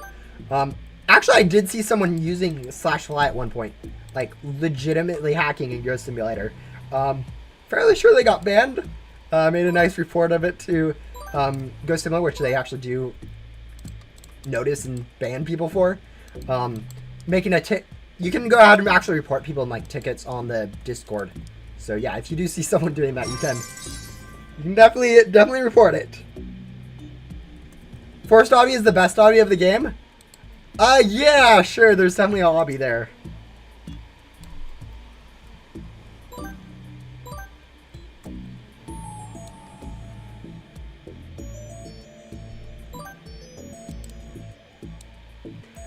Oh, that reminds me. The obbies in like Backdoor, for instance, those are weird. Because like on one hand they're easy to cheese with bunny gum, but on the other hand they're like actually not hard obbies either. Like they're pretty easy to actually just go ahead and do. Also, we're going to be running out of XGum, I think. Maybe we can go ahead and turn items in for some more XGum. Yeah, we can probably spare a few spirit particles. Do another, like, 450 convert. Oh, yeah, the level 19 obby is insane. That one's, like, meant to have jetpack with. So you end up either just using bunny gum or jetpacking, which kind of skips, like, half of it. But it's... because of how high you have to get, it's actually kind of kind of an interesting obby. The only problem there is there's a roof that you can hit, which, you know, everyone knows what it feels like to hit a roof after you jump from an obby. Not fun. Not fun at all.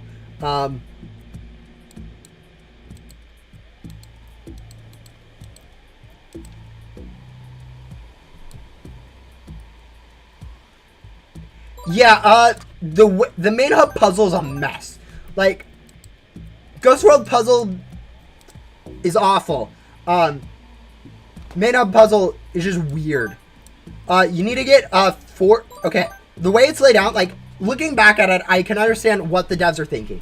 They have hidden 45 mini pets, but for every 5 pets you find, you actually unlock a lever, which isn't obvious at all. Like, none of this is obvious. This is like a horribly structured puzzle. Do not structure your puzzles like this. No one's able to figure it out on their own. But like, for each of the first 5 that you get, so 5, 10, 15, 20, up to 40, those will each unlock a lever, and then you'll have 8 levers unlocked around the map, which is kind of forest, block city, up the antennas. It's pretty obvious how it's laid out on antenna levels once you figure out that there's levers. But like, first off, you can't figure out what the mini pets, like, people will find the mini pets, they'll click the mini pets. Yeah, that's about as far as they're getting on their own. Because after that, you don't realize they reveal levers. You don't realize where they reveal levers. You don't realize how they reveal levers. People think that they reveal levers based on, oh, you find all of them in this biome, and then you get all of them from that biome. That's not how it works. It's just each 5 total that you get. It will unlock a lever corresponding, going up from forest to block city, up and up and up. It doesn't make logical sense. And then, like, as I said, people can't even figure out that levers appear when they click the pets, or that it's a puzzle that they need to unlock. And then once they have all 8 levers unlocked, they have to figure out what those levers do, which is not obvious whatsoever. It turns on random lights in the first part of in like the little lab area of main hub, which is not obvious any sense of the word. Then they have to figure out what the code is for that, which, again, it actually involves the last 5 pets. As I said, there's 45 pets. Only 40 are used to unlock levers. The last 5 are just there for literally just finding. There's really no reason for those 5 to exist, except for the fact that the binary number 45 is used as the code for the puzzle. So you need to enter the binary code 45. But there's no indication that you should use binary. There's no indication that you should use the amount of pets that you have versus some random other signet, like all on or something stupid like that. The puzzle is a mess. In like, literally looking back, you can figure out what it's all doing, but if you don't know what the solution is, you aren't going to figure out that, oh yeah, the 45, there's actually 45 pets. I only was able to find, I think, 43 for the wiki. 42 maybe. I don't even know if the wiki has all 45 yet. That's how much of a mess it is. But yeah, no, that's my rant about the main hub puzzle. It's a mess. Blah, blah, blah, blah. No one's going to be able to figure it out. Yeah. Ghost World puzzle is also a mess. And it's arguably a worse mess. Like a much worse mess. The first part of the puzzle, for instance, you have to go find a code. You're not given any indication of where you're supposed to find that code. You're not given any indication. Like, the only hint you have in there is a cell phone. You have a stupid cell phone as a hint for that. I mean, it's not even taking effect until, like, the absolute end of the puzzle.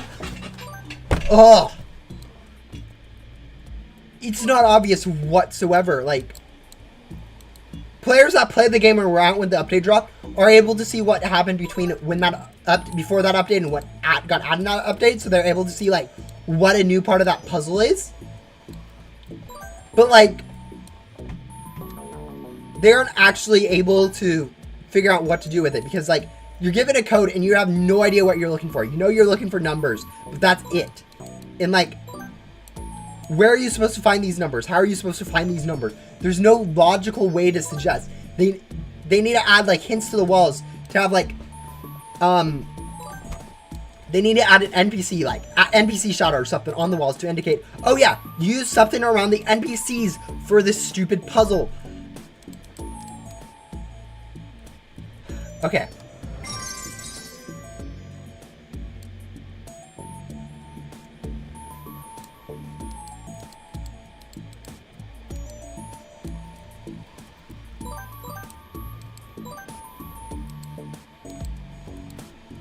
And I think even for like the main hub puzzle, I'm fairly sure like the last like a few of the last ones are just off or something, where it's like you don't even need them just because they aren't actually flipped.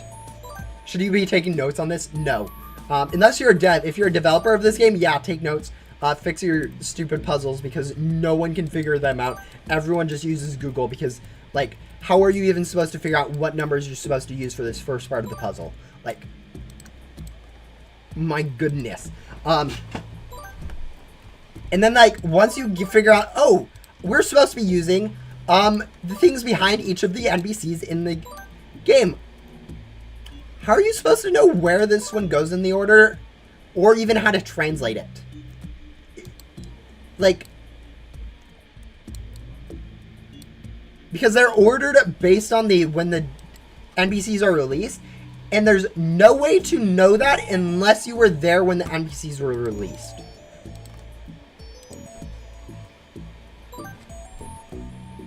And then it has to be ASCII. You have to convert to ASCII characters using Unicode and Hex. And no one knows to do that. Like, ugh. They're already in mostly numbers, so like, oh, just leave them as numbers. I don't know, add them together, or multiply them, or divide them, or I don't know, subtract them.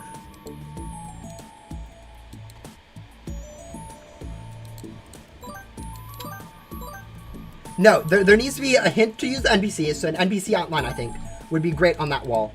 And then, oh, we're on a XCOM. And then additionally, something very simple that tends to use ASCII, and I'm thinking just like the very basic 1 through 26 number to letter conversion that like everyone knows to do. Like super easy, super basic. One goes to the XCOM, perfect. That should be all we need. I think we should be good once we use this. Also, we have criminal facts. We got nothing. Nothing. Nada.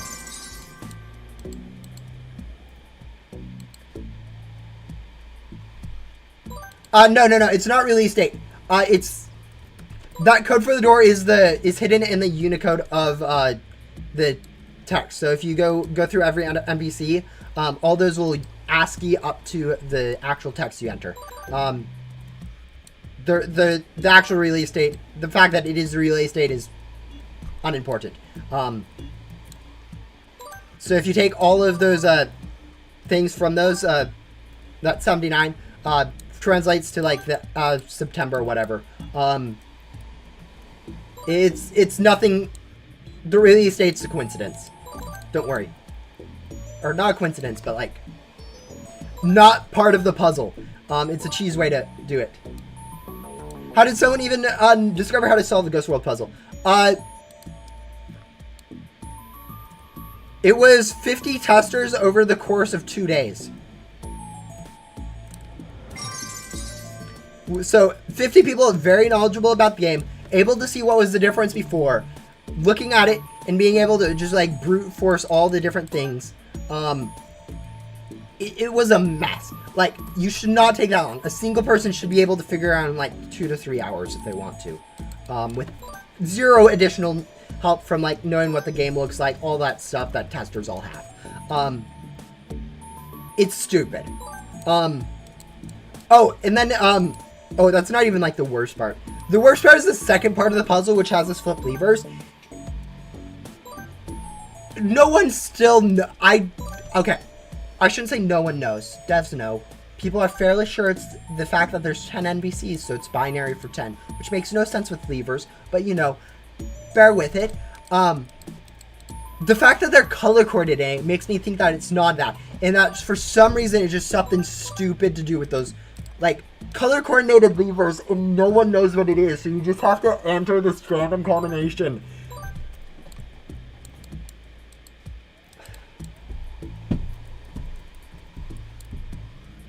No indication on what it is. You literally are just given colored levers. Your only hints there are that there's levers and that are colored.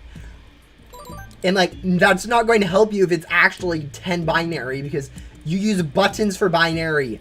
You don't use levers or use lights. You have an indication light or something, because levers usually indicate something else in puzzles.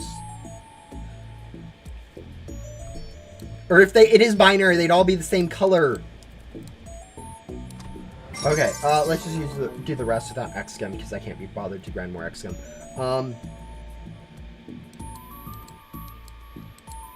Like, let's hope the backdoor puzzle will be better. The problem here is I'm split on how I do puzzles.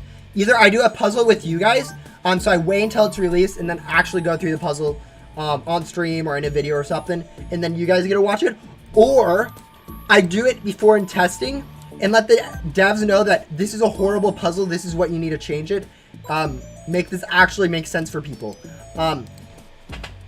As a YouTuber, I don't know which one to do, because on one hand, like, they can ghost them the best they can to you. It's really helpful. The puzzles, you guys would really enjoy that. But on the other hand, I really like to have content, and do those puzzles is fun content.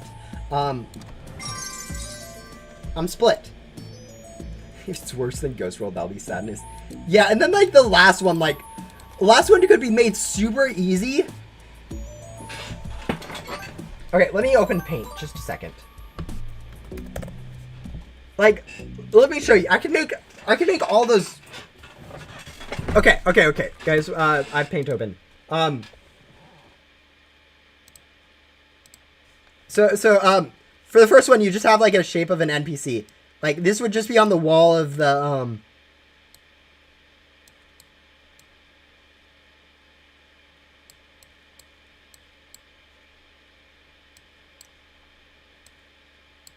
This would just literally be on the wall of the... Okay, this is a horrible NPC. Bear with me. Okay, so and then what's ASCII in? So it'd be 1 like that. AS 13, 14, 15, 16, 17.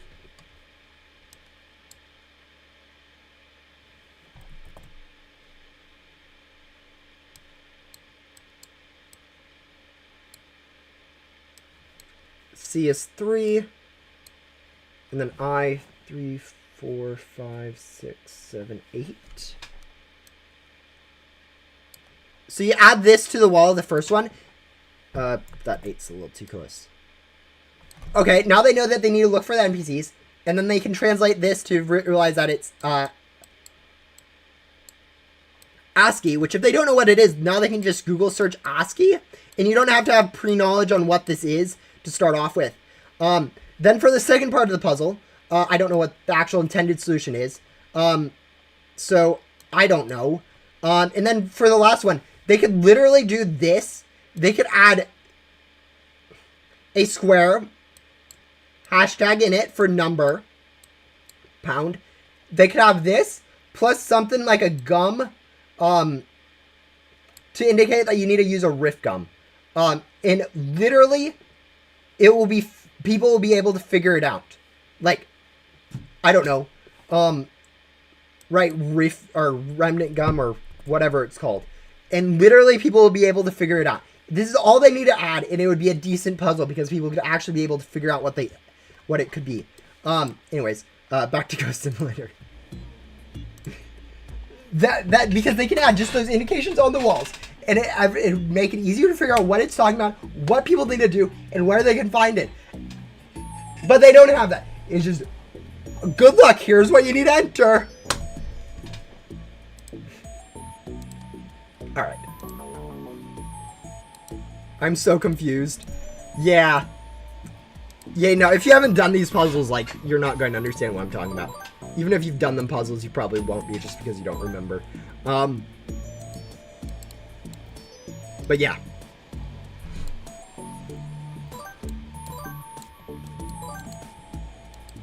Yeah, I still do not know what that middle puzzle solution is supposed to be. But yeah, no, the intended solution for the third puzzle, if you use remnant gum, a special color of text, not the color of the piece of paper, which is super annoying. It should change the color of the paper, in my opinion, be much more clear. Because, you know, squares to squares. If the puzzles were like that, it would be way better. It would be. Oh, yo, can get the pack? We are 3,000 away from getting the pack. We're back to grinding now. Sorry, I had to go on a puzzle rant. Oh, I am so annoyed. And I don't know, that's just my opinion. I feel like those could be very easy changes. Just add like little pictures on the walls. It would solve like the entire problem. You know, I'm sure there's other ways to solve the problem, but like those would be the easiest. No, it's 50k. 55k is for the vacuum, 50k is for the pack. So we're like 3 cells away now. Yeah, main hub is a mess though. I don't know how I'd change main hub. That's my opinion for the Ghost World at least though.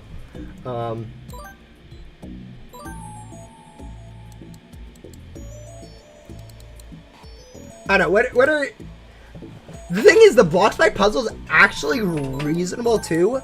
Like the first puzzle they added, the one in Blockside HQ, actually reasonable. Most of the steps are pretty easy to figure out.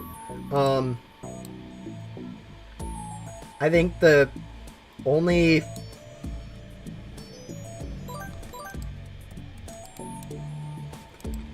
thing that like isn't super obvious in there, I think, is the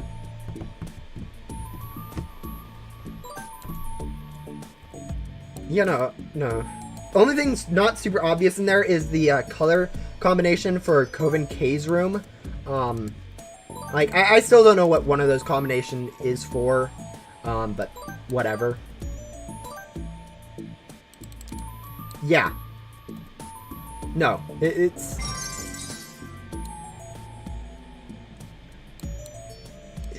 the whole thing. Huh? Wiki says 44k?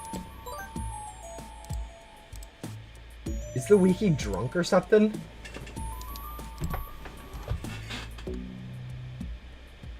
Gameplay, or tools, packs.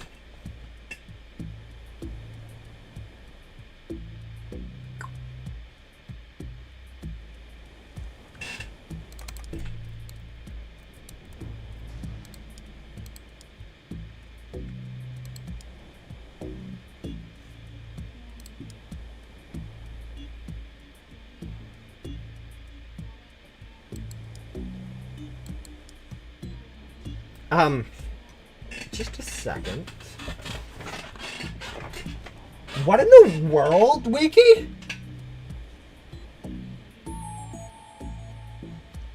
Because the Starfighter pack's also 20,000.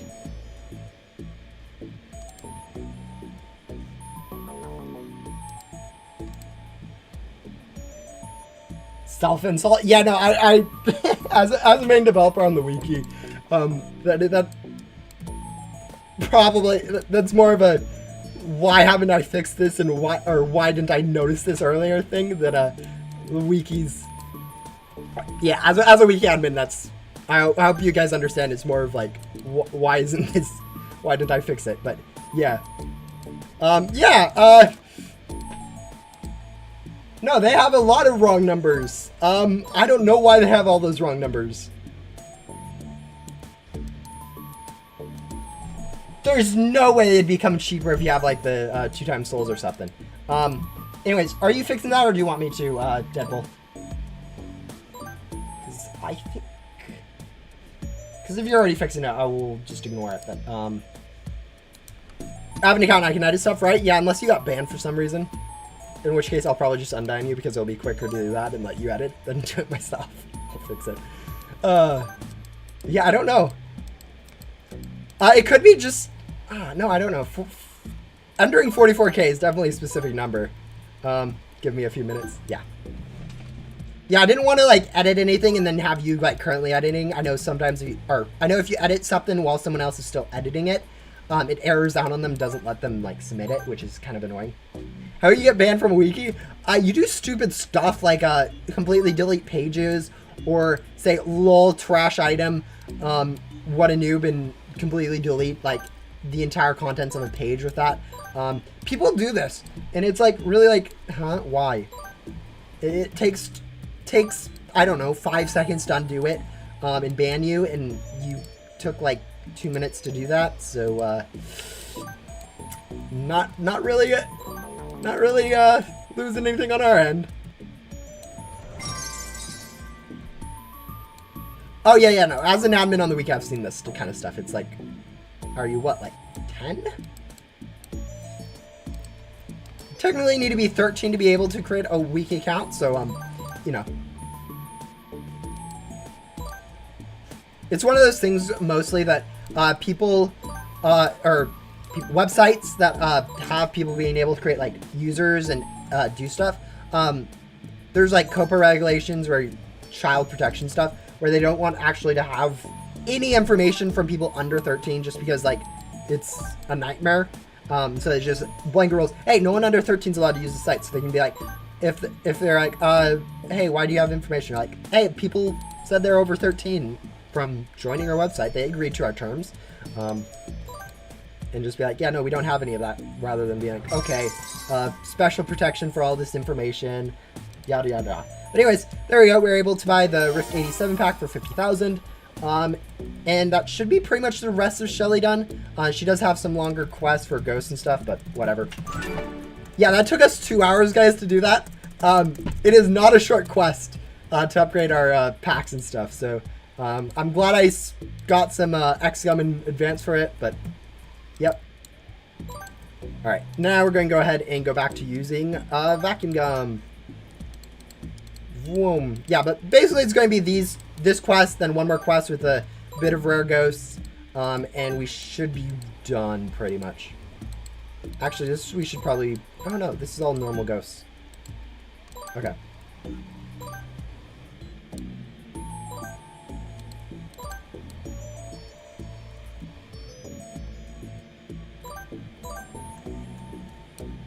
Day 1 of slowly decreasing vacuum pack costs on the wiki. Oh, that'd be funny. Just have the wiki off just very slightly, and the devs are like, wait, what?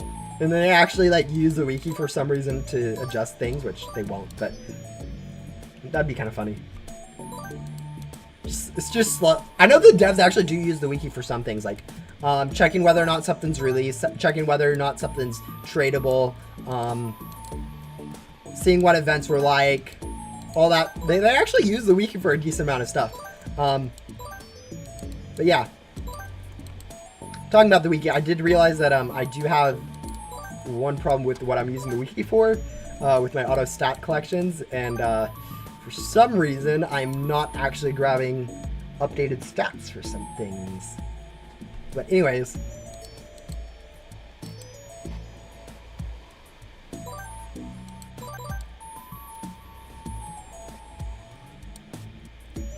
-1 currency per day. Yeah, I mean, that won't actually change anything. Except for maybe some of the cheapest stuff here in Ghost World. Like, the packs already cost a lot when you, like, just to get the cheapest one. That usually it's like, okay, one for a day isn't actually going to make too much of a difference.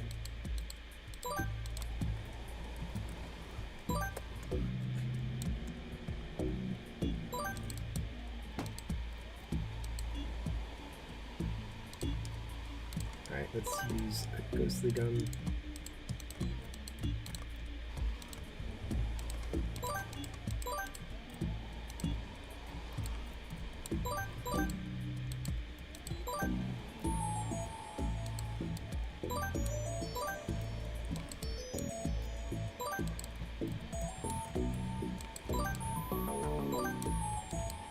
50 million, 500 million days. If you, yeah. I know, it is possible that for some stupid reason, if you have 2 times souls, the cost is just slightly different for some of those packs. But yeah, I don't know.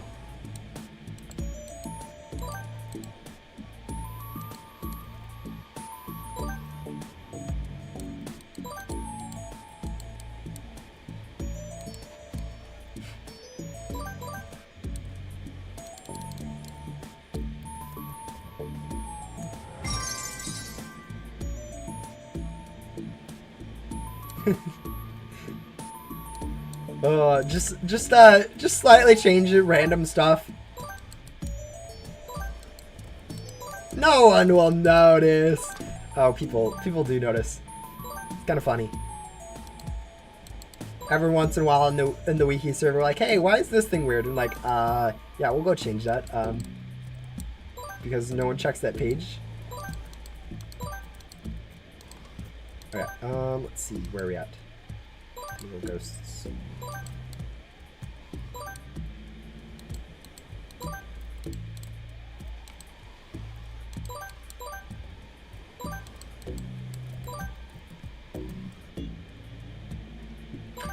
No, there's no classified yet in this board shop.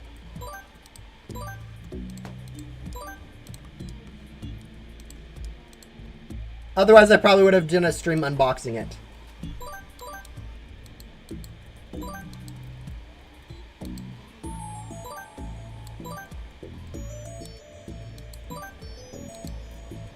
Yeah, once there is, everyone will have it, so it won't be worth too much. It'll just be hopefully a cool looking classified. Yeah, if Grim was renamed to Grass, then players in Ghost Simulator would actually be forced to touch grass, and that would not be good. Players would riot.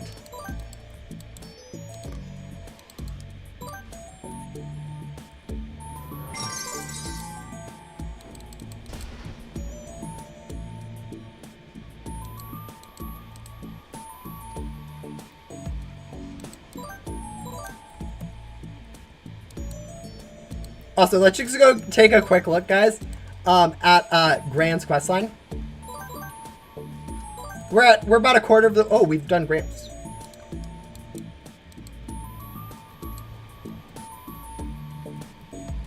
But yeah, we're about a quarter of the way through it.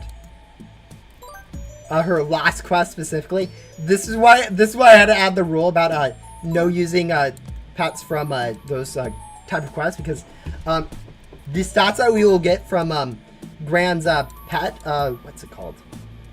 I know it's a pancake. I can't remember. Oh, Grand's treat. Those stats would be ridiculous and pretty much be cheese for the rest of this challenge. So I had to make that quick roll.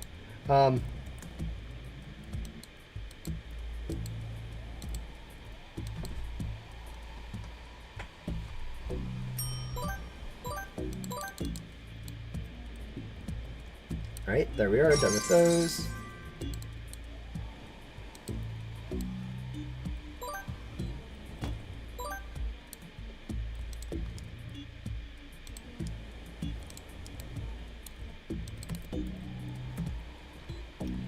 Yeah, I can't even imagine how people got through this game, like, when it first came out, or...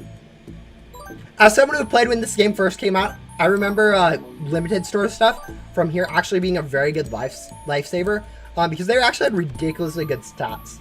I remember some of my first pets for like stats in Ghost Simulator was actually going to be Overseer. Like, you go compare Overseer to the current pets I have, and you realize like it's like 10 times better than any stats I currently, or not 10 times, it's like 5 times better. So it's better than my entire pet team currently, even though like I have like the best pets most people would be at this point in the game. Yeah, it's kind of crazy how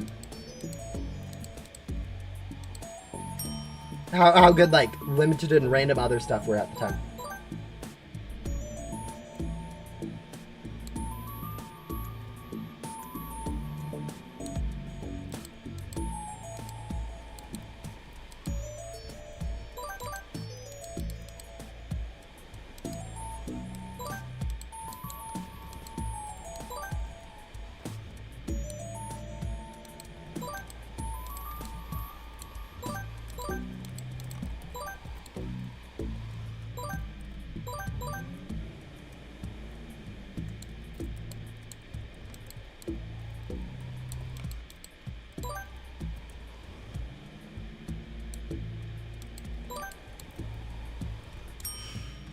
Alright, there you go. The next quest is going to be a little bit more difficult since it will be rare ghosts. But then the quest after should just be an instant complete since it's items. Devious with the wiki. Yeah, I mean, you can go get yourself banned. People do check the recent edits, so, Alright. I was about to say, let's go do, Gramps really quick. But I realized I should just go complete this, like... Getting done with Shelly will be a very nice relief. We can move on to working on Leo and Yoko. Fun fact, you can get currency by selling.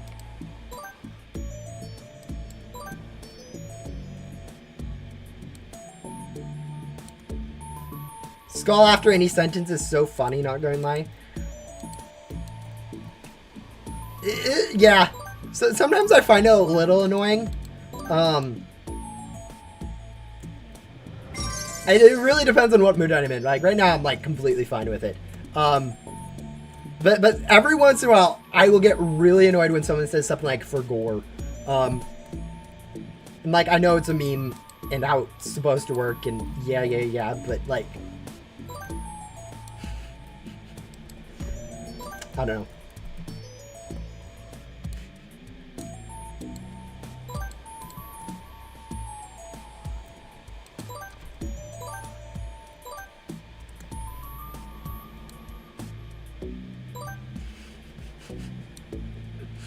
Oh, those puzzles. Do not guys, do you guys like me ranting about the puzzles in Ghost Simulator? I feel like I do it like every stream. It's not a rare thing.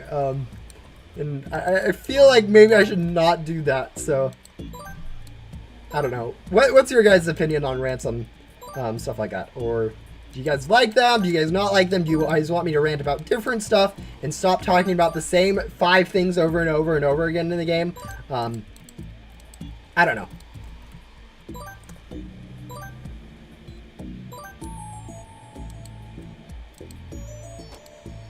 No rants, please? Okay.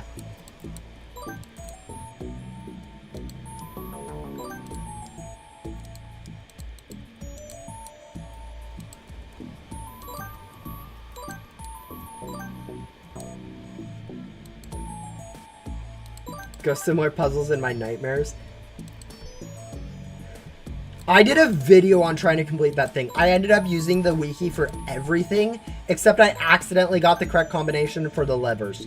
Like, everything else I had to go use wiki and help for. It is stupid how hard that puzzle is. Okay, even for starting the puzzle, I couldn't figure out where to start it from. Which, you know, might just be a skill issue, but... at the same time, it goes to show how much players need like actual guidance on their puzzles if like players can't even figure out where to start it. Yeah, that was a puzzle. That was a video and a half to record. Oh, about Sentinel. I know you guys have been seeing a little bit on the Discord about that.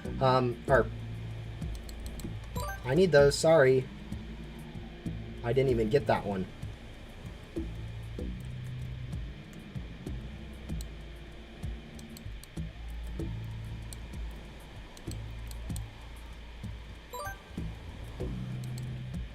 Fortunately, I don't need as many pixies. But yeah, Sentinel. How are you guys excited for that? I know it's not the genre game that Ghost Simulator is in. It'll be kind of interesting to see how many of people from Ghost Simulator actually end up playing it. But yeah. Can you tell all the current prices for the packs?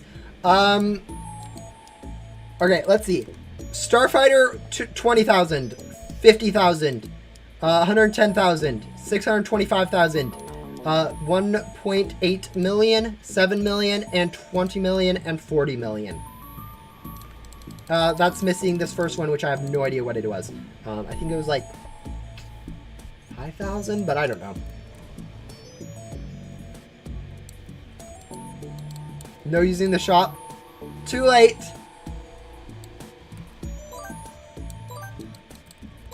Also, where in the world are all the rare ghosts? Are people stealing my rare ghosts?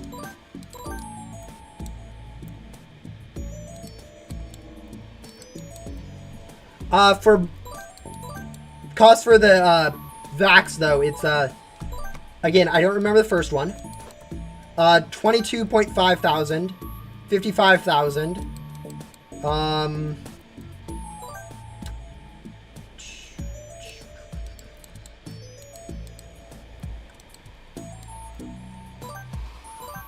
I don't know.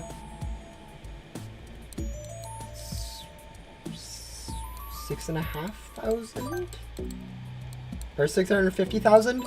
Then it's 2 million. 7.5 million. Ooh. 22.5 million and 45 million, if I remember correctly.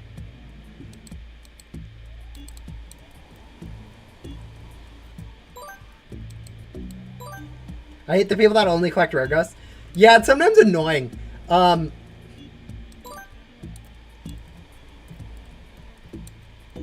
Like sometimes, like, okay, I need just the normal ghosts. And like they're like only grabbing the rare ghosts. Like, yes, give me all those free ghosts. And other times it's like, hey sir, I'm grabbing all the ghosts, but I really just need those rare ghosts. And I'm being a good person by like respawning all the normal ghosts, mainly for myself, just so I can have more rare ghost spawn chances. But you mind not just grabbing all those things I'm spending time to spawn?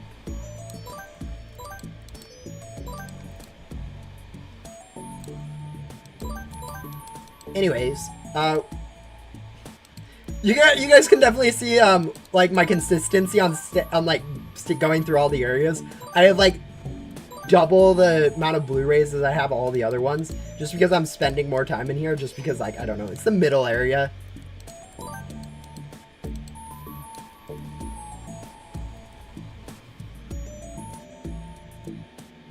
Oh, and apparently no one's grabbing these ghosts, so struggle bus.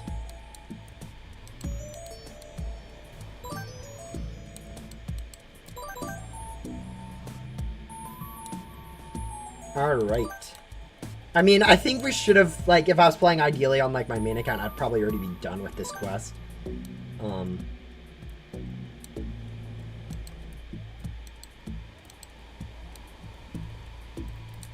I don't know what game to play. Minecraft, Terraria. I'm just going to list the games I'm currently playing. Brawl Stars, Defenders of Texel Online, because you actually know what that is. Let's see. It's my favorite normal ghost and favorite rare ghost. Ooh. I know people ask this a lot, and I don't really have a favorite. I used to have a least favorite. I don't anymore. I used to have a least favorite ghost, the bat ghost, just because its hitbox is horrible.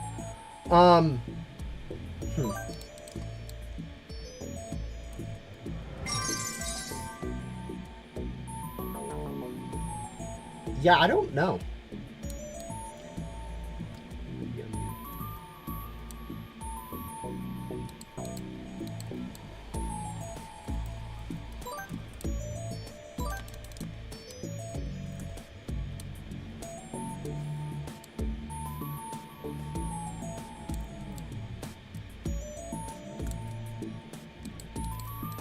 Yeah, Hot Rod's actually pretty expensive.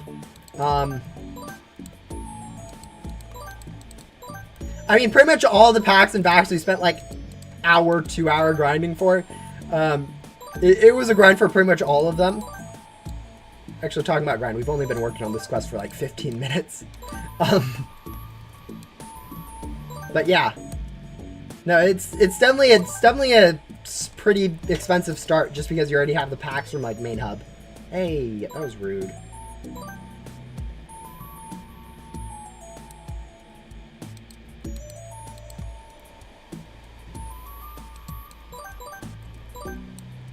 I don't know why it is, but there's like a billion people actually grabbing ghosts in here.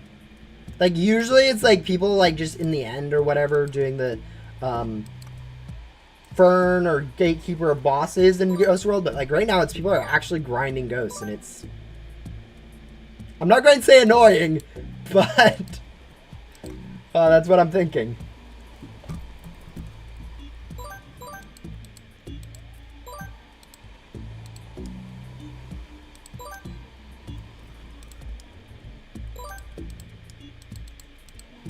Anyways, making decent progress on this quest.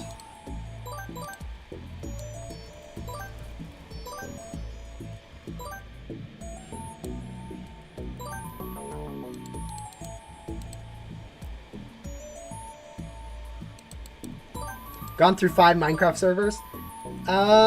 Yeah.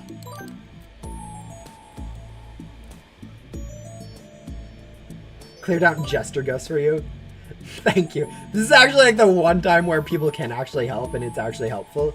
Like usually people are vacuuming ghosts and like, hey, I'll vacuum ghosts. And you're like, thanks. Like I don't need help vacuuming ghosts. I can get ghosts on my own. But yeah, no, that's like the one thing where it's actually like, I saw that.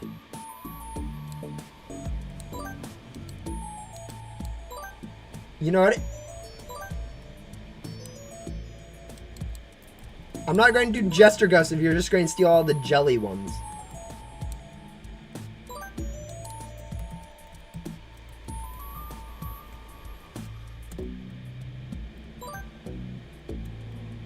One of the vacuums were wrong. Yep. Yeah, I don't know what it was. As I said, it might be a small potential that for some reason some Game Pass in the game makes it cheaper or makes it more expensive or alters the price somehow, which I don't think that's the case.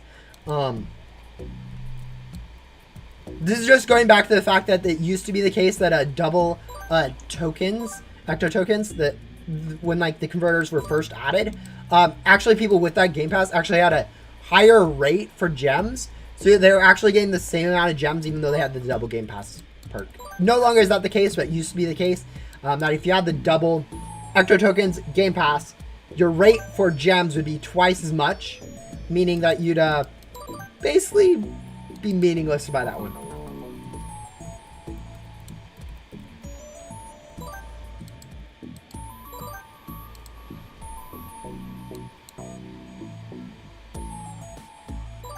Probably the only one that thought pinwheel ghosts were called kid ghosts. Yeah.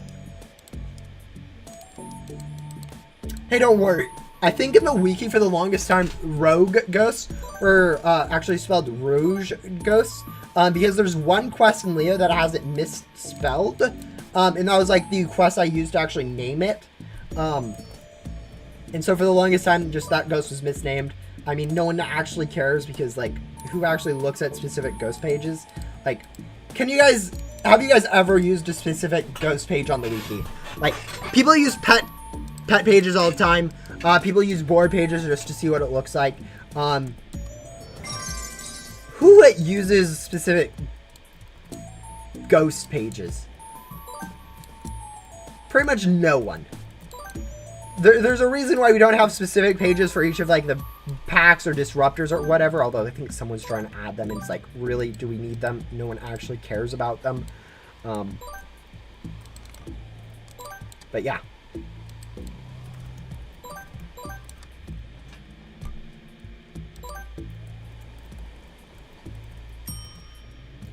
Me, actually, give me a minute to write my reply. Okay. The interesting thing is we could actually add like decent information to like rare ghosts or like to normal ghost pages. Because like knowing like the drop rates of specific ghosts or like gems could be actually useful. It's just, it's hard to gather that information for like how much gems it drops range wise, or if it's the average amount or the distribution or whatnot. Items, it's pretty easy, but then, I mean, if it's pretty easy, who actually needs it? But yeah.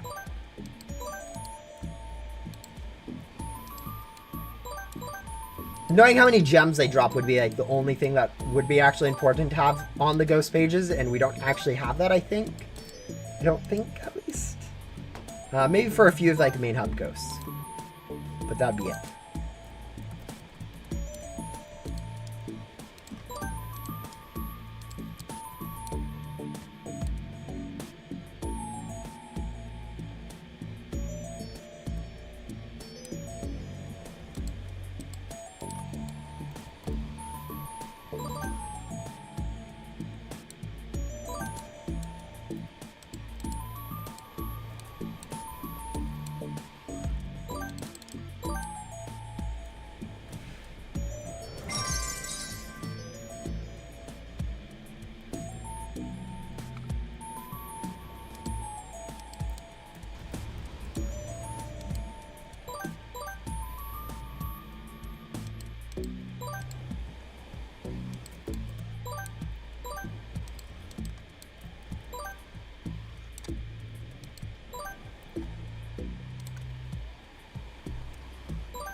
Oh, when I wanted to make my total full round 100 trillion, you'd use... Yeah. I mean... That's actually... That's actually decent use. Very niche. Not useful, but it is a use, at least. I guess that's fair.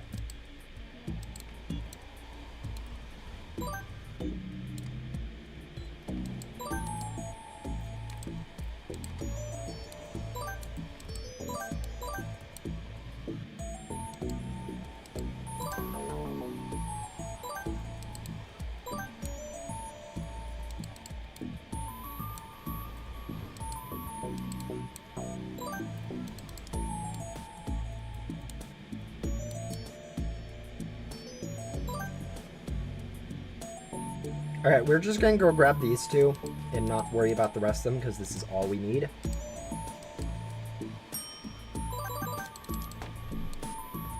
And then we need 4 more jelly ghosts, so 1, 2, 3. Okay, I know I'm like going to end up just kind of grabbing these ghosts, but that like we're just finishing up the quest. We just need a key. Alright, there it is. How long will I be streamed for? I've already been streamed for about 2.5 hours. It'll probably be like 3 hours, 3.5 hours, so somewhere around there. We are done with Shelly now, so that is what I was mainly trying to accomplish today. Now that we're done with that, we're going to be moving on to Yoko and Leo. Extra pet slot warning, blah, blah, blah, blah.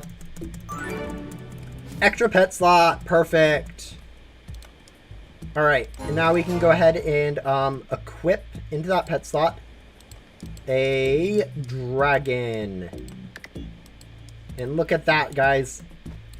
We have a main hub pet team, finally. Yeah, anyways, now that we have that, let's go. We're done with this area, so we are going to be able to move on to Castle Courtyard. So, first time stepping into Castle Courtyard. We have Leo down here and Yoko up there that we're going to work on both at the same time.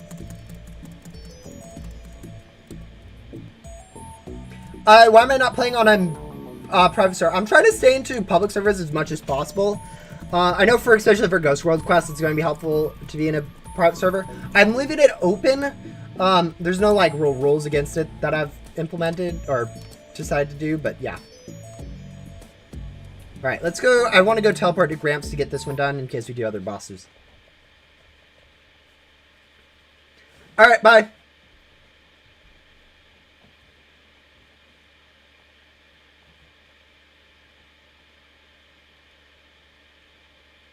Oh, do you guys, how much do you guys actually care about having this regular on a Monday?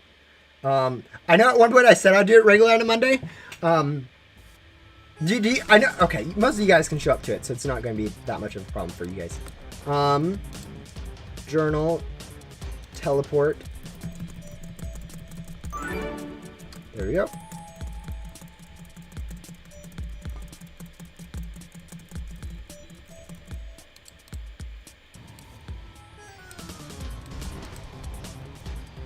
Not worth it.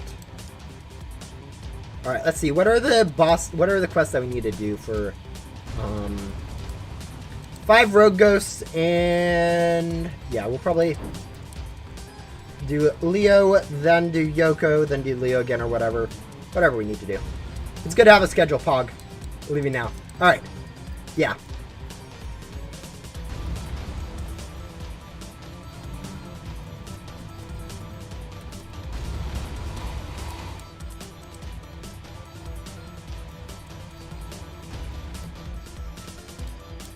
That was delayed.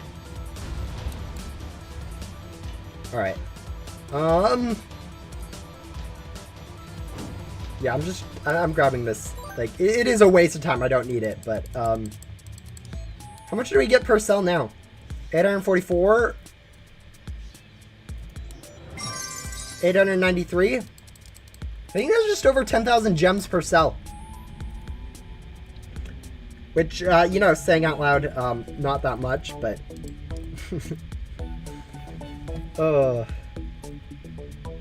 No, 20,000. No, 10,000.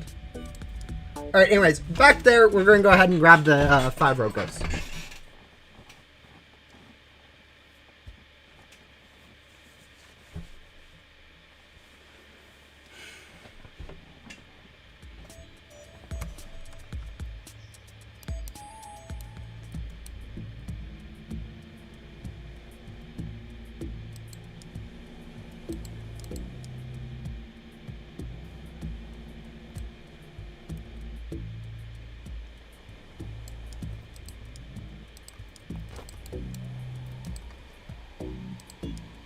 I keep seeing this overall game completion. It was like 23% at the start of like 2 streams ago. And it's only up to 26%. It's actually slowed down quite a bit on how much we're progressing in our game completion percent, which is kind of unfortunate. I think this is all the rogue ghosts we need.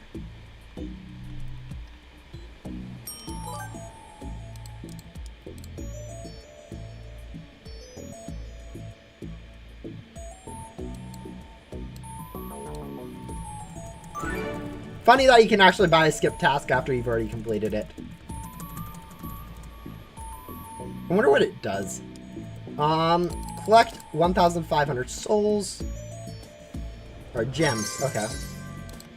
Do we have any Grim Loot bags? We have a Force Boss chest, which we can get like 500 from. Or 240.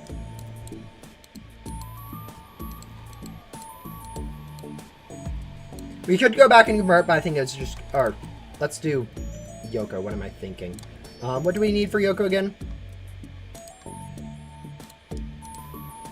Jesters, jellies, pinwheels, and Blu-rays. Yeah, I don't know what the structure for Yoko's quest is for like rare ghosts versus normal ghosts. Like usually it's like a 1-to-3, 1-to-4 ratio. This one's a 1-to-3, 1-to-4. Yeah, whatever. It's just a really weird ratio having a 5-to-20. I don't know. I guess it's somewhat normal, but feels like a lot.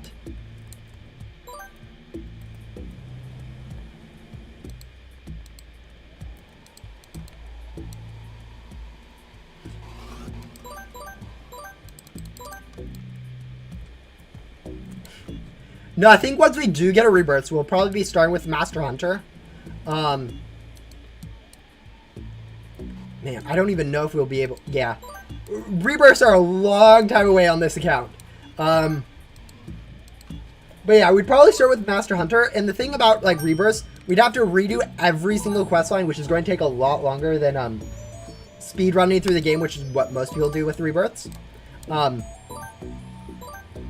So it's actually going to be a kind of a struggle to go through a rebirth. So we may end up... yeah, I don't know. Rebirth is like, I don't know, 20 streams away though, so middle of next year. Or maybe? I don't know. That's like 5 months. Yeah, I don't know. That's like February next year. I don't even know if we'll still be doing that series at that point, so...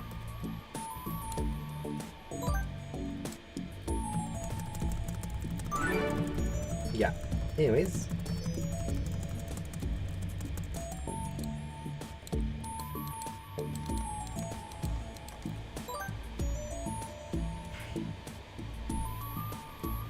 What's my favorite part about the last update? If I remember correctly, the only thing that was added in that update was a new quest for a permanent magnet, which I was not much of a fan of. I don't know, what else was added in that update? I guess there's a lot of quality of life changes if I remember correctly. Yeah, I don't remember exactly what came with the last update in Ghost Simulator, but it was I think it was a decent update for most people just because of the permanent magnet. I personally am not too big of a fan of it, but I think most people really wanted that. Right now I'm playing through it on a hard mode account, so basically it's a little bit harder. I have to do every quest in an area before I can move on, so instead of speed running like you normally would, you just kind of waste a whole lot of time doing random quests that are useless, like, you know. But, yeah, no, definitely the amount of people that play Ghost Simulator is down quite a bit. I mean, it's been going down technically for a while, but, you know. You say dead, 100 active players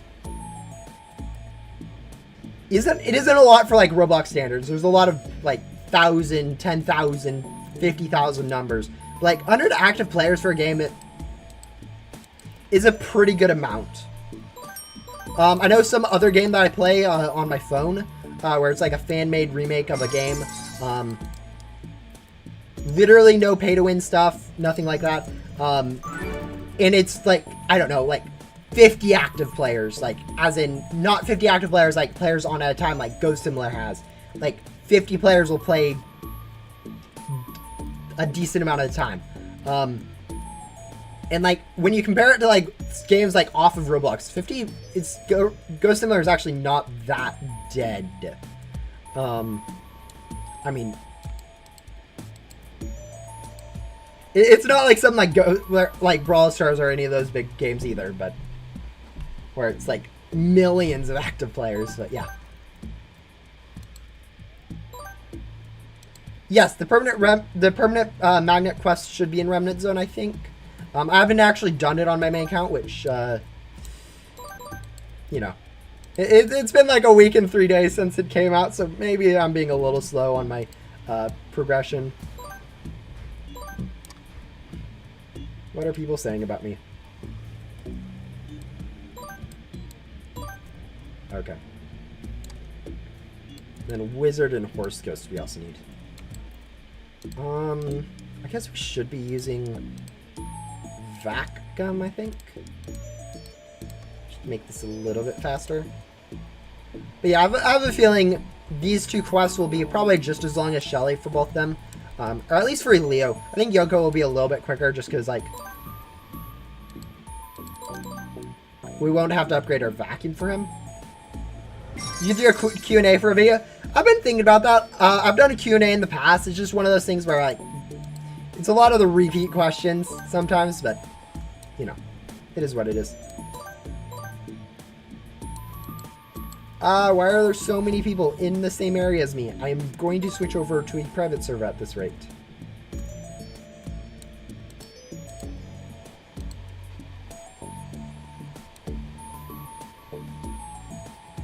I won't do Remnant Queen's Quest just because it's a resource waste. I mean, yeah, you can use those resources for other things, but at the same time... Okay, just a second, guys. We're going to switch over to a private server because all the ghosts I need are being taken by 2 other people. Just a second. Leave.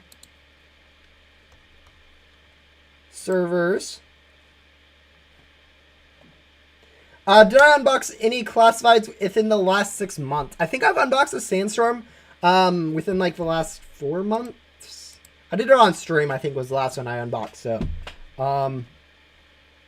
when did I do that? Queen's Quest line? I think so.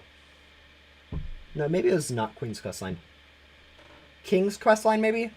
I don't know. One of those quest lines when it came out and I did a stream, I unboxed a Sandstorm. Also, at one point, unboxed a Prism off stream. No, was that on stream or was it off stream? I don't even know. But yeah.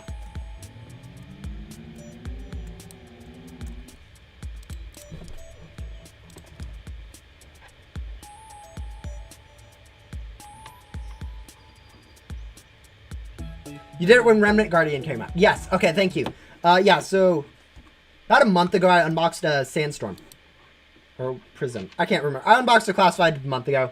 I'm not doing too much, honestly. I could do a lot more classified unboxing. I have... oh, look, we're going to be a noob for a long time. But yeah, at least now we get our own ghosts, which is the main thing I server hop for. What was I saying? Yeah, I could unbox a lot more classifieds. I have, like, I don't know. It would take me about an hour per, like, Cosmic Wing and, like, 3 hours or something for Sandstorm. for unboxing, so I could unbox them a lot quicker. It's just not something I'm actively wanting or really feeling like is a good focus or use of my time. Ideally in this thing, I go ahead and get like all the way through the game. Right now we're on episode 7, which is actually kind of insane. Plus that that one video where I did because people asked for a 2-hour video of me grinding for gum. So I made a 2-hour video of me grinding gum. But yeah, hopefully it ends up being a thing where I just like every week we do it, and then end up getting up to like episode like 20 or whatever, and finally like rebirth or whatnot. But yeah, we'll see. When it comes to rebirths, I'm planning on having rules like I have to complete every quest you can complete before I rebirth. So stuff like Bovin, where you'd normally go ahead and just rebirth before doing it. Stuff like Yuwu.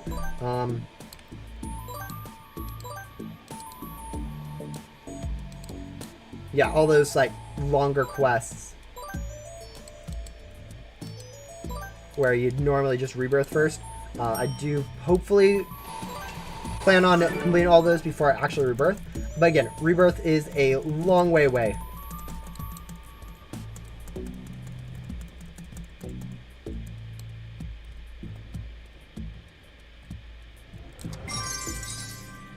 Eight night ghosts, 25 road ghosts. So yeah, I imagine it's going to be somewhere around 20 to 30 episodes. Doing one a week will definitely speed it up, because before this it was like once a month at best. So I end up doing, if I end up sticking to this once a week plan that I have, every Monday or whatever, hopefully we end up getting it there quicker. But I don't know, we'll see. A lot of it's also like a lot of the grinding we have to do in this, like for Shelly, for instance, a lot of that grinding was very monotonous and boring to do on stream. So sometimes I'll end up doing stuff in between streams where it's like, oh yeah, I'll spend extra time there, and it makes it a little bit harder to calculate how much time I've actually spent on it. Like up to now, I don't even know how much time I've spent up to now, but I think I could calculate it barely. Just calculate all my stream times together, plus 2 hours for the off-stream grinding for gum, plus like another 30 minutes for off-stream grinding for this stream. Yeah.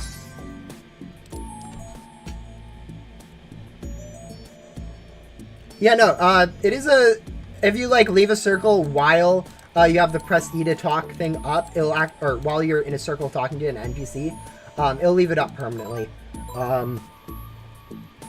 It'll go away next time I talk to an NPC, so I could just, like, you know, do this, walk up to this NPC, and walk away, and it'll go ahead and go away. But yeah, no, it's just a visual bug.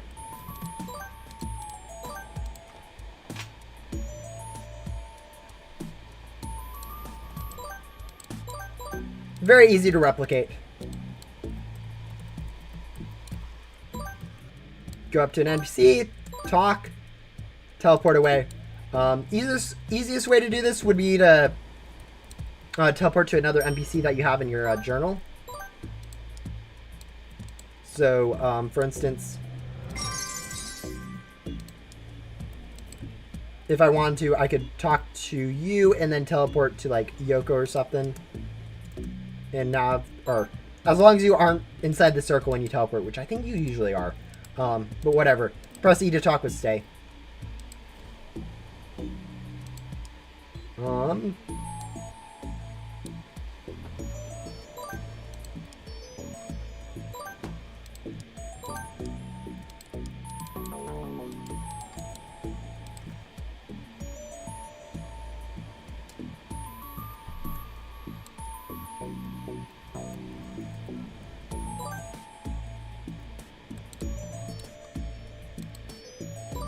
Anyways, the interesting thing is, like, for Leo's quest, it's actually not going super slowly. Oh, we should be using loot gun, shouldn't we? If we need to get the crowns. I feel like there should be a quest line that makes you unbox a classified. Like, half the thing about classifieds is that they're classified and not really mentioned by the game anywhere. Like, they're required to put the chances for crates just because you can pay for them.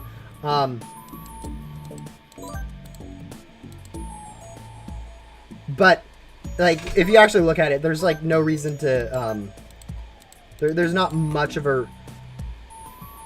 Devs are actually kind of keeping it secret on purpose because that's kind of the theming behind classifieds, that they're secretive, classified information pets. So having a quest that completely, it's like, oh yeah, you need to go unbox one of these things that we usually don't talk about in the game, kind of be a little bit interesting. I understand the idea, but I don't know. Dumb question. Did the devs add a classified second pet crate of Remnant Zone? Not yet. I'd imagine they'd add it sooner rather than later, but they haven't yet. And I mean, honestly, with the way that they progress pet stats, it actually kind of makes sense.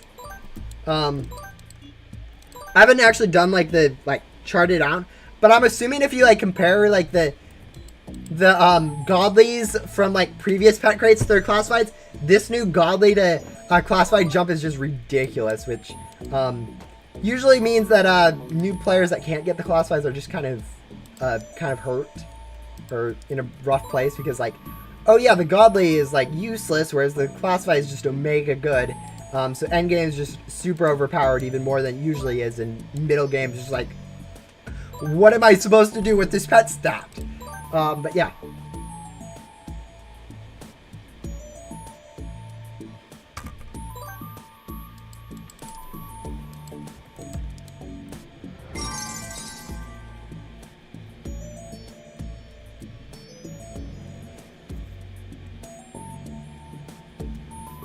Yeah, it is. You're all right. There are some NPCs that hint towards classifieds. But it's one of those things where it's more of a, I don't know. Devs have made it more of a secretive. It's reference, but it's not like, oh yeah, go get classifieds for me or whatever. It's more of like, oh yeah, there's classifieds that you could get. Devs don't want you to know about them, but there they are. So like having someone, and it's like also a skill or a, I don't know, a balance thing. It's a lot. I can get like a sandstorm every like, as I said, I can get a sandstorm like every 2 to 3 hours. New players are not going to be easily able to get a classified. And so if you have this classified for a quest, some people are just going to be like, oh yeah, this is super easy. Whereas others are going to be like struggling for days to complete it and just going to give up. All right. There we go. This can mean that we can go work on these ghosts.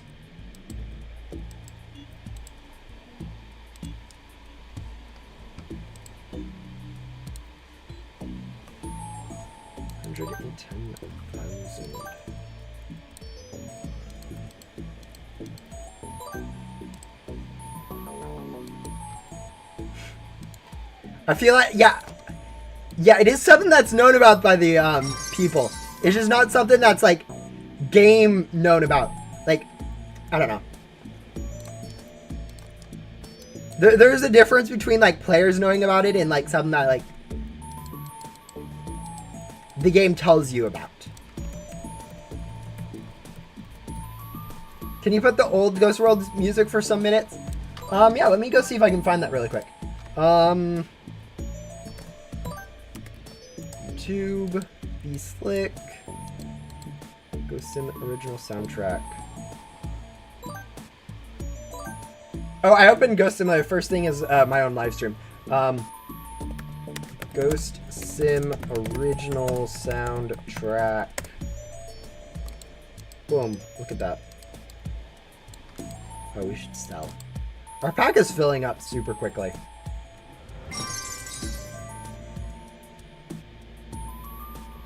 Where's B-Slick?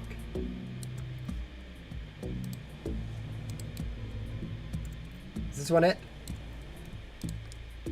Hey, got a second? I'm going to show you how I got the flexibility to code, create, and experiment my way. Follow me. Let's dive in and start. There you go, guys, go.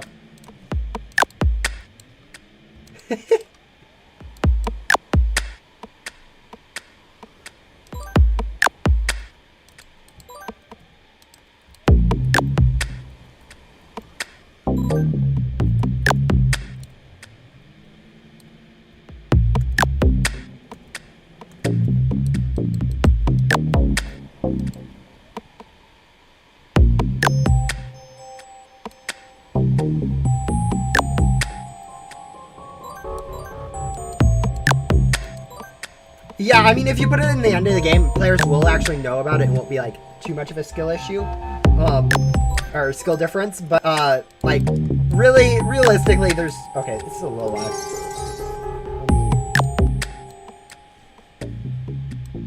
There we go.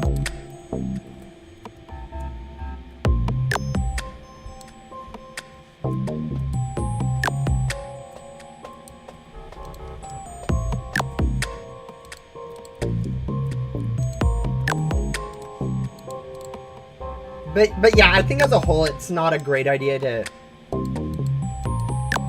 like require classifieds for progression or anything like that. Although right now I'm saying that I don't know what's going on with the classified stats and stuff. It's kind of a mess.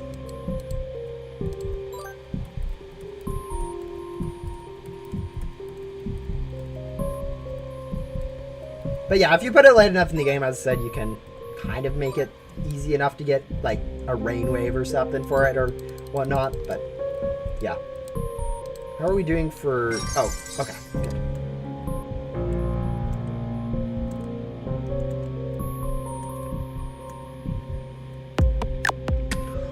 Oh, that would be a really good idea. Someone should make a suggestion. I don't know why they don't do that. That would make like Remnant World, I don't know, more unique. I just don't know if they actually have rights or whatever, if they paid for like this soundtrack specifically.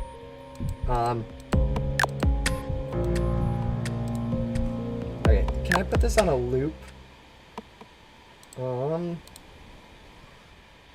Loop. There we go. It's looping.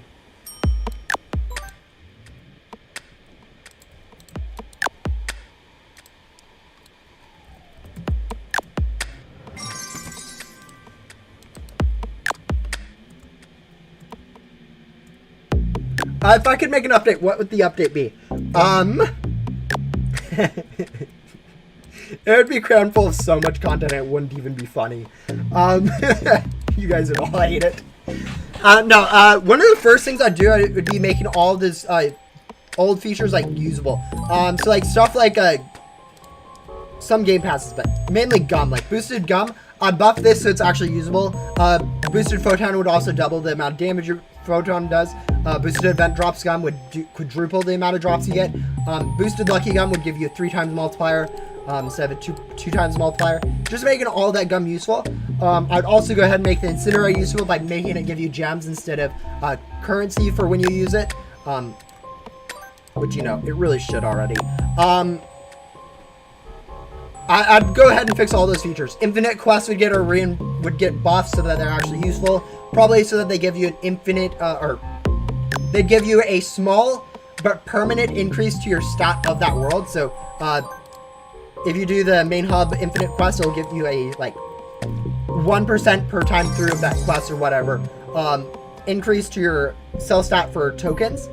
Same with the infinite quests and Ghost World for souls, on and on and on. It'd be, I don't know. I feel like I'd make it another useful feature. I'd just make all like the useless features in the game useful. I would obviously go ahead and make some of the quests or the puzzles. I'd fix the puzzles in Ghost Simulator because some of those are a mess. I don't know. I'd revamp some of the quest lines. Some of the quest lines early in the game, like Finsley, Jesse. A lot of those are actually a struggle for new players. I'd revamp how stats work. If I got one update, I'd try to cram all this into it. It would probably take like 2 or 3 months for all this stuff to actually come out if devs actually focused on it, just because it's a lot of stuff. But yeah, quality of life stuff make the game better for most players. Level up e-pet to level 2. Okay, I need to make another pet team for this, don't I? Okay, this and dragon and 2 commons. Let's use Boo and Boo.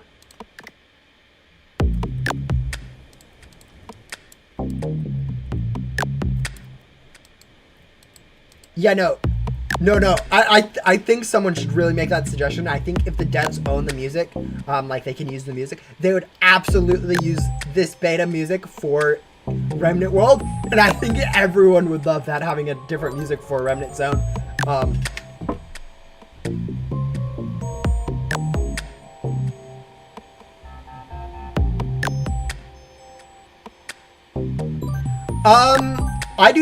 I'm not too involved with old influencer drama. I would say unfortunately, but it's fortunately. Vix. I would guess he just kind of moved on from Ghost Simulator. I don't know if there's any specific reason why he left. I know you. I don't know. I didn't like him as a person, so I didn't know too much about him. I was like good friends of his. So yeah, I don't know why he left, really. Again, I'd guess that it's just personal reasons. Like, you only have so much time in your day, and you can't really spend that on a game like Ghost Simulator, which, as someone's pointed out, it doesn't have the most players regular to it. So, yeah, dedicating time to a game like that, it's kind of like, is it really worth it? It's really, once you start working on like school and work and stuff, like, don't really have as much time for it, and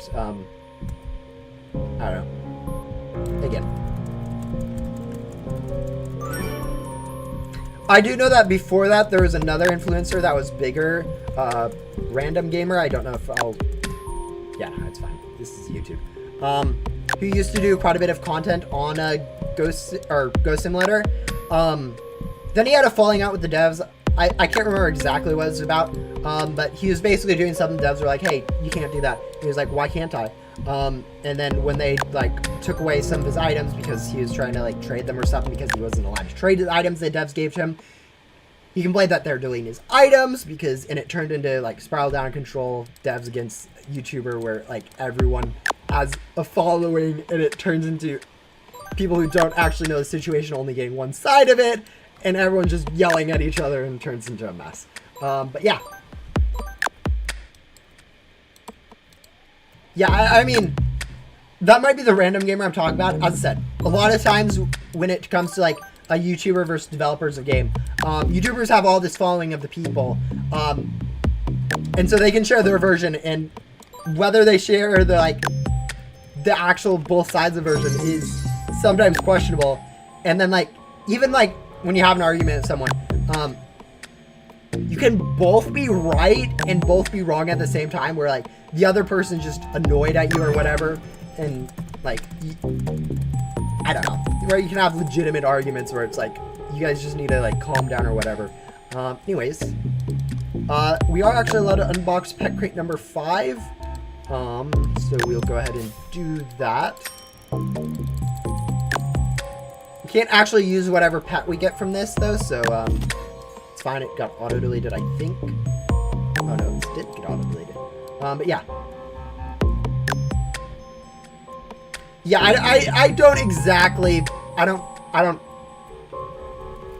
know the exact details of any of the drama. I try to stay clear of that. The only drama I can share is I was banned. I was legitimately banned, but like it was more of a soft ban, like dude, what are you doing? Than a yeah. Then like a ooh, how do I phrase that? Like a hey, don't, you're banned from like the Discord for a little bit. I mean, I was still in the community-ish. I was still head developer of the wiki, you know, all that stuff still, and it was like, yeah, I'm still chilling here. But just because like when I don't like someone, I'm pretty honest when it comes to talking to, which is not great. So if I don't like someone and they like say something stupid, or sometimes noobs will be like, or not noobs, or sometimes new people will just be annoying or something and be like, hey, I don't know what it is, like they're just annoying, and then they'll ask, hey, why doesn't, or this specific was like, why does no one like me? And I'm like, because you're annoying.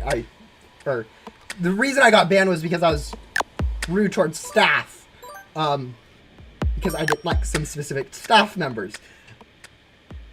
I shouldn't be rude. That was my fault. 100% my fault. Anyways, we should be using the gum. But yeah. No, it's just, it happens. Like, I don't know. People are people.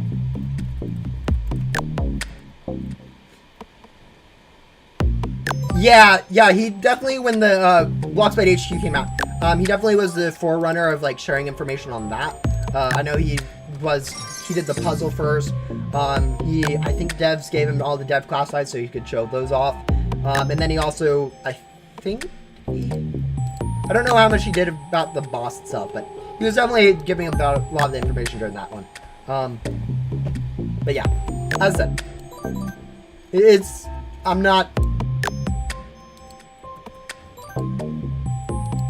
I don't know. A lot of drama I really should not be bringing up on stream. Alright. You guys done with this music and want to switch back to Ghost Simulator music?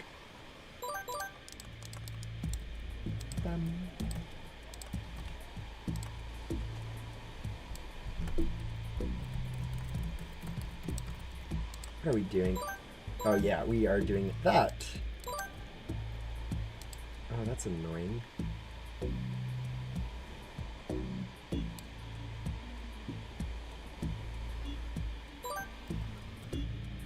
The fact that we have to do items for both these quests is just blah.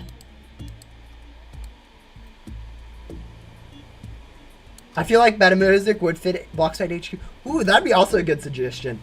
I'm sure actually Des would take some of these suggestions on where to put this music. If they have the rights to music. I don't know if they have the rights to the music.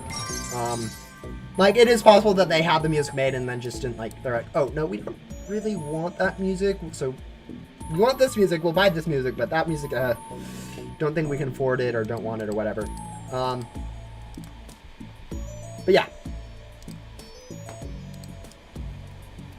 I'm sure suggestions like, oh, put this music here, the devs, if they have it, they'll be like, oh yeah, that's actually a decent idea.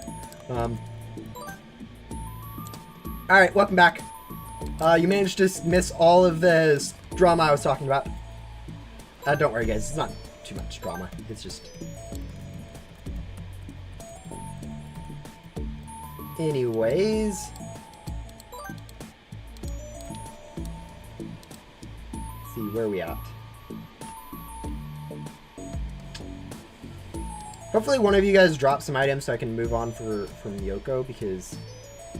The next one should be a thing... Where is it? Junkyard, I think? Yeah, next one's gonna be us in Junkyard for Yoko.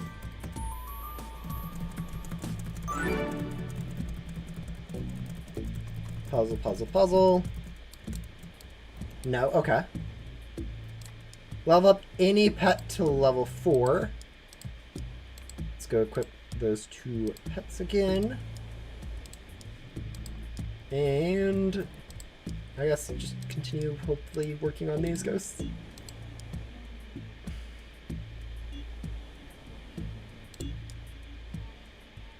You know what? No. I think we'll go ahead and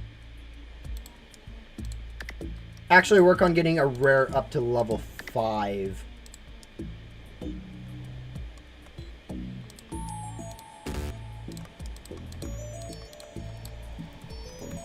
Because we only need to get one pet up to level 4, and we also need to get a rare pet up to level 5. And just having one pet instead of 2 pets will make it a little bit faster vacuuming these ghosts for Leo too. Also, 200,000 ectoplasm is not a small amount of ectoplasm. About the old world, Ghost World music? Yeah, what about that? Probably the worst part of this challenge is I'll need to do the Billy questline.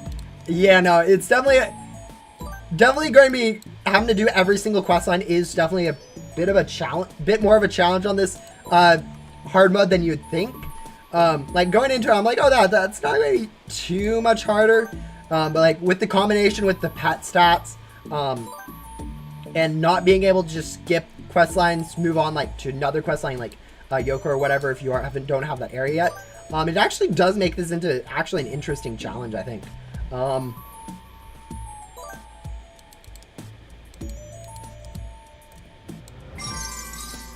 Also, just to do a quick look, for a grand, we're now at 41 out of 100 on our less quest for gum.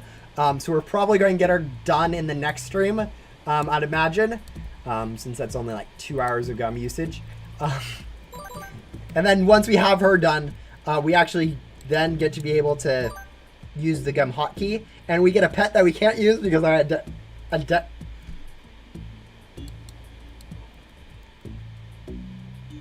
wow, what's that word?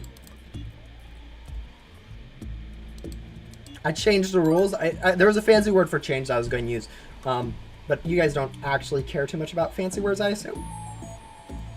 What about infinite quests? Infinite quests we're just skipping, mainly because like you can't complete them, but also because I have a small section there I don't actually have to worry about quests that don't reset when you rebirth. Otherwise, we would have got stuck on Yuu's quest forever in Forest, having to do like 200, 300 races before we can even move out of Forest. So quests that don't reset when you rebirth aren't required to move on, which I think will make sense in the terms of the challenge. But you know, you guys can complain about that whenever you guys want to. Anyways, what are we doing pet level wise?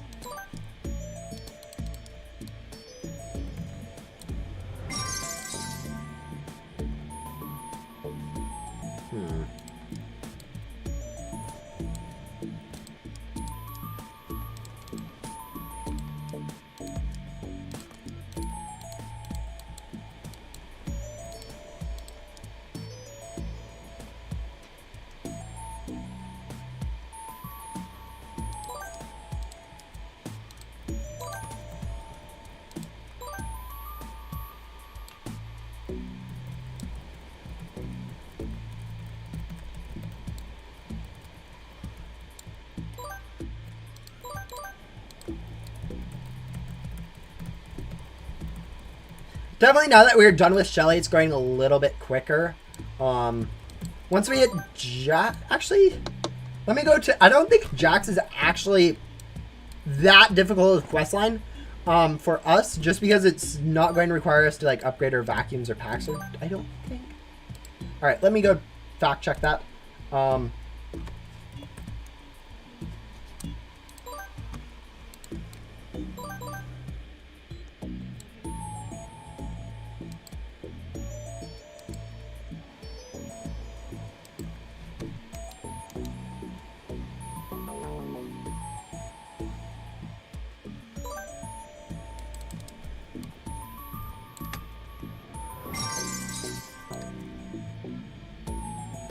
Oh no, she does require us to buy a gas vacuum and a gas pack. We'll see. Yeah, she might actually be difficult just because that one quest, but instead of having the 3 that we have to do for Shelly, we only have to do 1. I don't know, we'll see.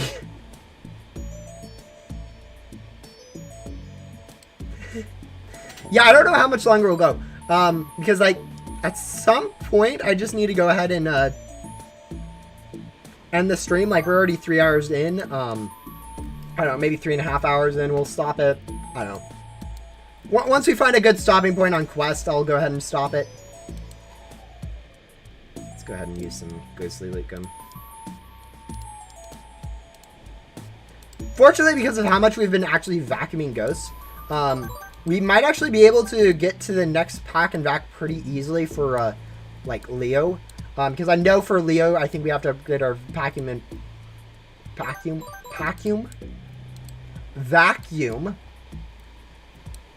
pack, once at least. I think it's twice, though, for his quest line.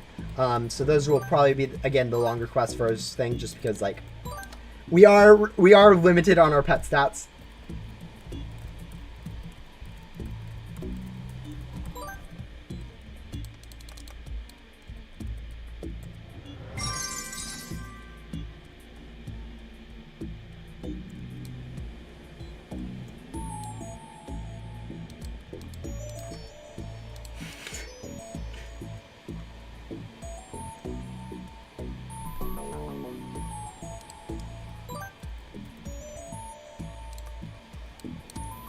it's definitely a lot different doing Yoko as a new player versus on a rebirth. Like on a rebirth, this quest, you'd just be using 2 commons, and you literally do like 1 boss or whatever with your huge pack size, whatever you have, and it would be done. As a new player, it's like, why are you expecting me to do 200,000 pack space? I only have 12,000 pack space. That's like 20 times filling up my pack. Which, you know, with our leveling up, it actually works out pretty nicely, but it isn't like the 1 or 2 ghosts that you do on a actual account. Or on a actual rebirth run through. Excellent materials for my escape. I've been training, more worried about the reward. Blah blah blah blah. So Shelly, Ghost and Luna, blah blah blah. Fight some bosses. Alright, so let's go do the Grim mini boss. Where is that? I think it spawns Far Island first, if I remember correctly. And then any 2 bosses. Yeah, I think alright, let's put in cell.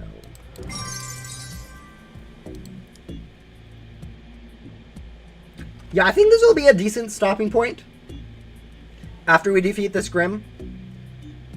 Like, I'm just looking at our quest, and it's just going to be kind of a grind for the 4 and the 200,000 ectoplasm. So that's 36,000. Maybe halfway there. Or I guess since bosses have to be done main hub, they're only 3,500 or million, I guess. 7 million. Yeah, we'll probably end it once we go ahead and defeat this Grim, and then continue these quests in next stream. But like, as you guys can see, we managed to get through like 7 quests from Shelly, and we're already like we're already a third of the way through both Yoko and not quite a third of the way, but we're making really quick progress on Yoko and Leo, and it really goes to show why, like, back when Shelly was a non-permanent rebirth or non-permanent quest, people would just completely skip her and complain about doing her just because of how long she was. Took us like 5-6 hours to do Shelly. It's going to take us probably like 3 to 4 to do both Leo and Yoko together. So close to home. Oh, well, yeah, I mean, we still have to go ahead and defeat a Grim, which we're only 56% of the way there. But yeah, because for some more quests, we are going to be needing to do some grinding for souls. I'll probably do a little bit of off-stream grinding for some more XCOM, because I found that really helpful for other grinding for packs and stuff.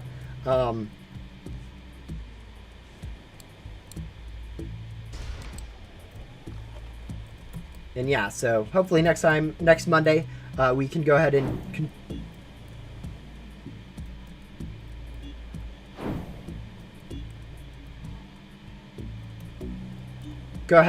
finish up, like, hopefully next Monday we can just go ahead and finish up both Yoko and Leo. The thing about Yoko is with bosses, the reason why Yoko is long is because of bosses, and bosses aren't bad for new players. Like, for me, with my, like, horrible stuff, it's going to take pretty much just as long as a maxed out player to do the bosses, so it'll be all nice and easy in a sense to do that stuff. Hopefully it wasn't too lonely without me. Have a good day. No, it wasn't that bad. I mean, I usually don't get lonely while doing streams and stuff. Do I have... yeah, I don't think I have any XCOM, if I remember correctly. Like, 0. So we could just need to sell. Last bag. And yeah. I mean, we could... No, leveling up a pet is going to be boring.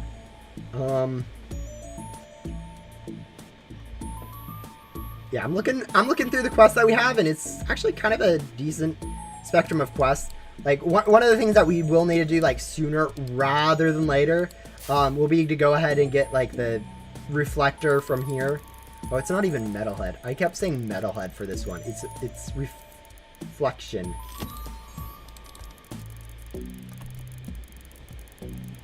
And like, it is... I think this will take about 2 million gems to go ahead and get. Yeah, we should stop. And that's, I mean... With the additional pet from Shelly, that might not be too bad. Yeah, we'll see. Like, our pet team is pretty solid.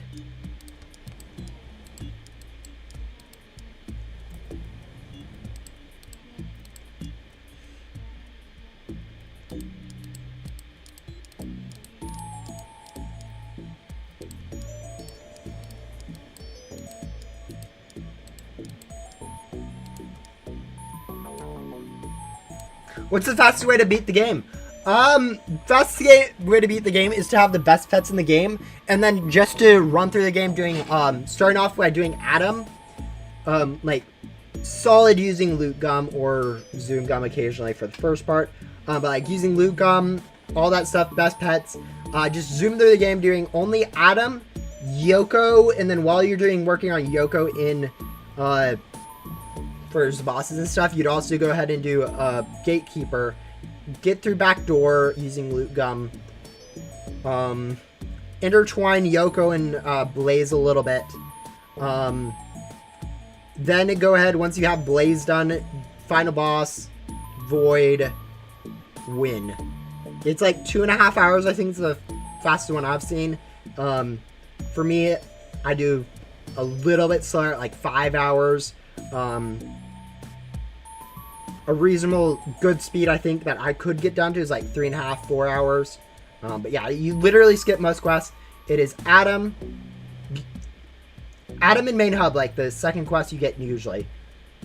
Yoko over here in Ghost World. Then Gatekeeper because you need him to go onto backdoor. Zoom through backdoor, ignoring everything in backdoor up to Agent Blaze. Complete Agent Blaze to get access to final boss, and then final boss to Void, to all those quests to, or all the dev quests, defeat the boss, rebirth. Yeah.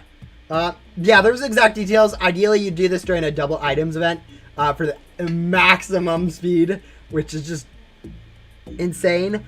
As I said, 4 hours would be a reasonable time for, I think, for a normal person. 3 hours is, like, really good without double drops. Yeah. Anyways, that is going to be it for this stream. We did manage to go ahead and get complete Shelly like I planned on and get quite a bit of the way through Leo and Yoko. Hopefully next stream we will be able to finish both those two up. I don't think they're going to be too difficult quest lines, although they will require some bosses, as we can see. But yeah, we've also managed to get 41 or 43 of our 100 gums that we need for the gum hotkey later for Grand, which will be useful later. And yeah, some of our other permanent things we've got a little bit more on. We haven't actually done any races since we haven't been in main hub. But yeah, a little bit of progression. Probably done with the hard part for now until we get to backdoor. Back when quests actually start getting harder again. For now, it's just going to be time consuming for most quests. But yeah, with that, thank you guys for coming. It's always nice to have people chatting and in chat or just watching, because otherwise it would be a little bit weird to do these streams. And I will see you guys next week for that stream. Bye.